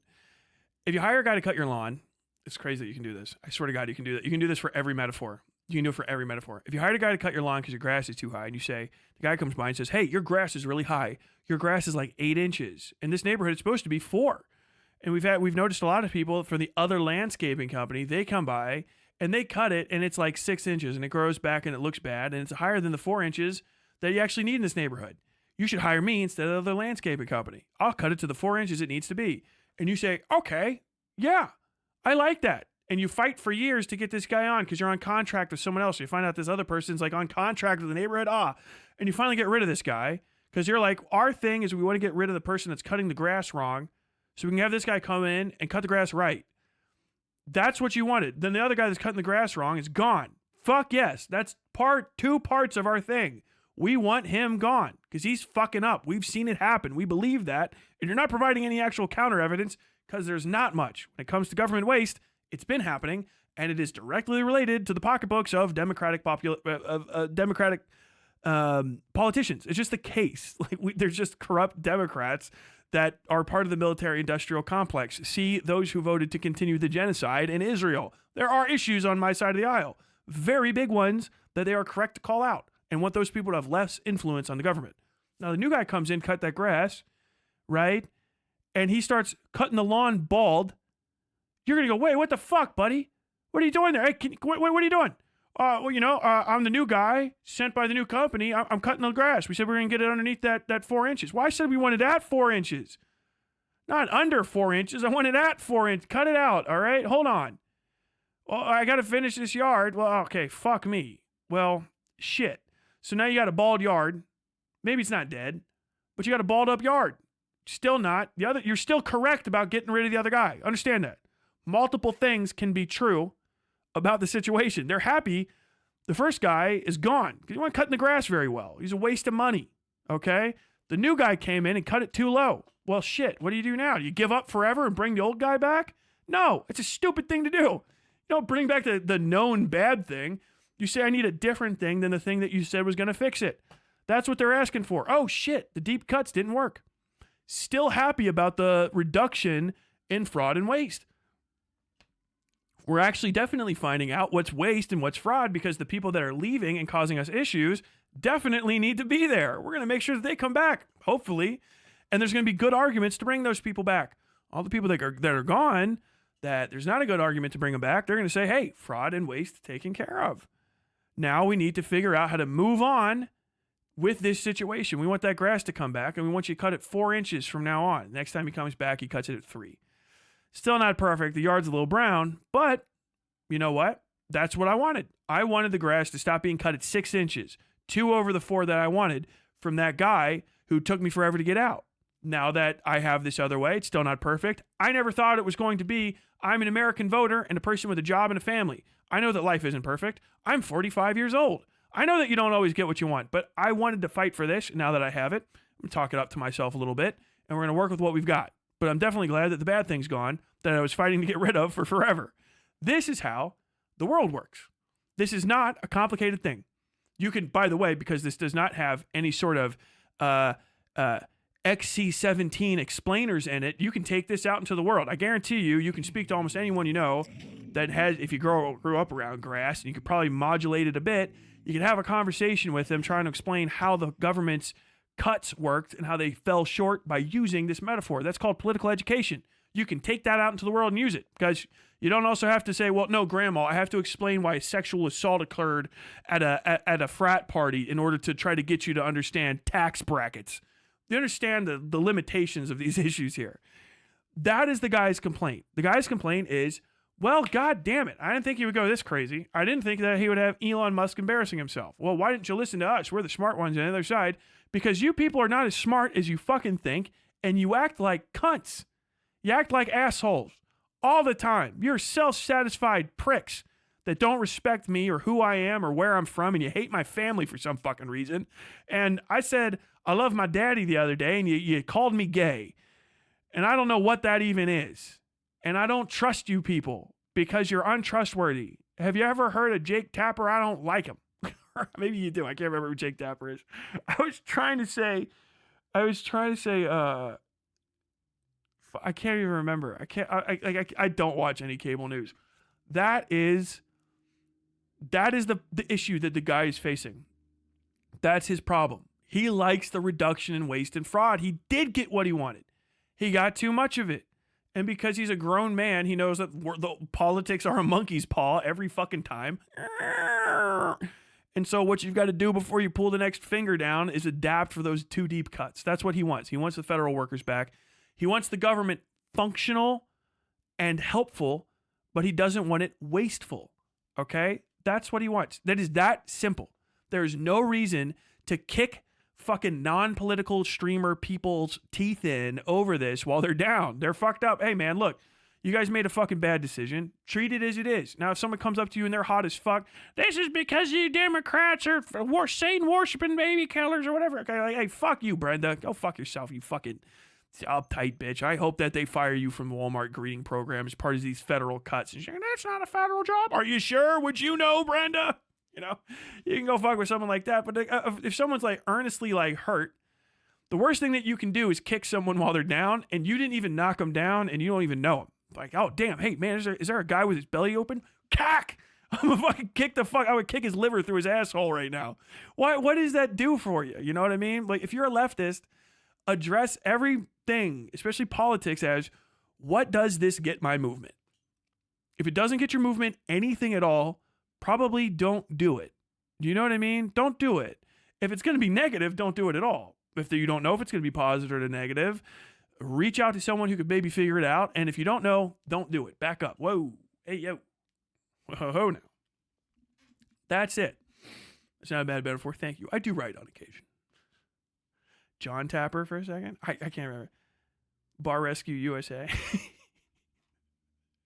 Brenda Lore mentioned. It's because it's a B name, and I'm fucking. It's not about policy. It's about narrative, and it's about the overwhelming power of the conservative media apparatus. The fact that at all times they're being blanketed with it, you know? If you were interviewing that guy, what would you want to ask him? If I were interviewing any of these people, I would be like openly hostile to them. I would say, how can you be upset when he's doing the thing that he said he was going to do? All of this was laid out beforehand. It was extremely clear. He's actually been following his word better. It was not extremely clear. We all know that. We know that it was not extremely clear. What was in the Project 2025 book that's this fucking thick? I read it for an hour. I got fucking 10 pages in on stream. They did not know that. That your doomsday, you being the broken clock, only works for the exact moment when the time of day aligns with you being the broken clock, which is what you are as a propagandist usually. Vaush is a reactionary. Once you move past that, other things are true because the time moves on. You have a perfect moment where you were correct, but then time moves on. We did very, very, very continuously for the last decade or several decades. Effete, elite, suit-wearing, sarcastic, Harvard-educated, lampoonite, dork fuck liberals have been in charge of political education on my side of the aisle. So irritating. Such awful fucking people that I was ostensibly fucking a Republican as a child in school because I just hated the way these people talked about people like my family. I hated them that bad that I was like, you know what? Fuck it. I think George Bush is fucking cool. Fuck all you guys. You guys are cunts. Fuck, why the fuck are you so awful? You know what I mean? Because I'm an angry 16-year-old. I grew up and I got out of that, and then I can see it a little bit better. But understand, those are the people that have been leading these conversations. Smarmy, self-obsessed assholes who do 10-minute monologues about how stupid you are for being a stupid, fat, stupid, fat, stupid, fat. You know what I mean? Over and over and over again. You must reap the whirlwind. Bro, if you want to be mean to the politicians, fuck yes. Be mean to the politicians.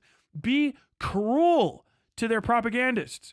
Be vicious. Be uncompromising. Be dark with them. I don't care. Say whatever the fuck you want to a fucking Tucker Carlson. That guy is a literal traitor. I think that he should face a treason trial and a rope for his conduct. He's literally just giving secrets to that's a crime. as a former military person. He's committing high treason. He has to go. He has to face a fucking trial. That's what the punishment for that is. He'll probably just go to jail in fucking Long Beach or some shit. Palm Beach. The people who are hurt, there is no moment almost ever where it's going to benefit you to kick them while they're down.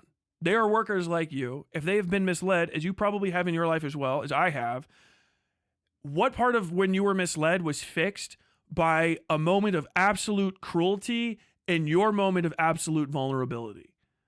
As people that have been vulnerable, when has a moment of anonymous cruelty helped you? Do you know what I mean? Like, would you change your mind if you were at a lib rally and some Republican came up and correctly owned you on a fact in front of a bunch of people and embarrassed you and then put your shit up? Like, do you think that we really get that far ahead by poopy pants Caitlyn Benneting other people, but like we're right because we got a little bit of blue on our shirt? Yeah. No, man, it only goes so fucking far. Entertainment's entertainment, funny's funny. But like that's the entire apparatus. And Vaush is kind of like laying it out. Like, this is the most lib shit ever. This is center-left libertarian talking point stuff. I think what we need to do is make fun of this guy who lost his job. And really laid it. And not in a way where it's like, you know, I'm going to tease this motherfucker. Like, I'll make fun of somebody that's lost their job. I've done it before. The day they lost it. While I was buying them a beer. Like, damn, dude, you got fired from the fucking gas station? How do you even do that? I thought you worked for you while you're there. Like, how long did you have to wait for someone to come in and tell you to fuck off? Are you still supposed to be there? You know what I mean? They hired you for 2 of the available shifts. Now, like, but like this guy's like fucking, oh yeah, man. I voted for Trump and then I got screwed. Like, bro, if you want people to join your team, then you have to treat them as people that can join other teams and not emblematic of the entirety of their team. That's the case. That's what politics is. Do you know what I mean? Red Rover, we call this guy over. You can't Red Rover people across a chasm. You have to build a bridge. You have to, hey man, come on. Let's see it. We're going to get you to join our team. You're going to run over here. You're not going to break through our wall. We're going to hold on to you, give you a little fucking lefty hug, and then fucking stuff an unreadable copy of Marx in your back pocket. And you're going to be one of us for a little bit, as long as we can keep you. That's what you need to do. You need to reach out to people. It is not that fucking crazy. Every church does it. You know what I mean? Like, do the people that go around proselytizing for the Mormon faith come and just be like, hey, well, what we just did is carve the word sinner into your front door, and we have set your mailbox on fire. Are you considering now turning to the light of God? Like what? Why would that work in any other circumstance? But then you're like, no, this is the best way to deal with common, average, day-to-day people. What is wrong with you? This isn't even a matter of being based. It's not even a matter of being vindictive or deriving pleasure from their upsetness, which I would. That's the right question. That is the correct question. Sorry. It's not just about being. Sorry, $5 from Sai. Thank you very much. The way we're just kind of ignoring how serious treason is right now drives me crazy. It's like he's literally working for an enemy government. He had to move because he's probably a danger of being like arrested and like forcibly interrogated by the like that guy fucking fled America to go live in fucking Russia and does Russian propaganda. That guy, he's a fucking traitor. What the fuck? If he had any nuclear secrets, he probably went over them. Bro, there's gonna be people fleeing with binders. They're gonna have to have whatever we have left of the FBI when this administration ends, at the time it ends or before, with just guns trying to fucking like dwarf fortress all of the former Donald Trump associates from getting on planes with a bunch of documents to give to everybody else. The one cool thing about this is we're experiencing the ultimate WikiLeaks in America right now. We're going to have no federal secrets whatsoever probably within the next year. That's pretty nuts. Our servers are going to be like operated by just like Taiwan. It's actually like we're going to have to not even buy our servers back to operate our fucking power plants. We're going to just have to like, hey, look, Azerbaijan, we don't know each other very well. And let me just say, I have not paid enough attention to you in the Olympics, where I'm pretty sure you had at least one person doing skiing. But I heard you have some really plucky internet people who are a bit unscrupulous and may have a back door into Hold on. No, it's not Tripoli anymore. It's not South Lebanon. Hold on. Burkina Faso? But no. Then it went to Côte d'Ivoire. Côte d'Ivoire. You have a back door into some people in Côte d'Ivoire, which I believe is in Africa.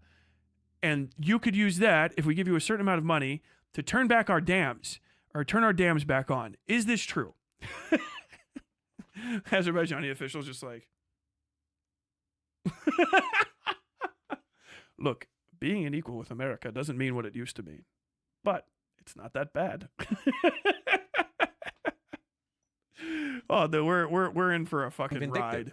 That's literally what we need to know, isn't it? Why? Why did you vote for the person who was stating they would do the thing that would hurt you? I just don't want this to be like mistaken as like edge posting or whatever. It's not. Like that's a very, very, very important. Anyway, I do appreciate this. The reason why we just saw that little clip there where you had the congressman alongside that former IRS worker, Democrats are inviting fired workers and veterans to Trump's joint address. So they're looking to fill up the audience with people who've been fired. That was Doge. pointless. So that's smart. That's that's respectable. That's smart. I like that. But man, that's actually smart. They got to have a good idea now and again, right? First time. I don't know why you think that would be a good idea. Hope you enjoyed your time on the West Side.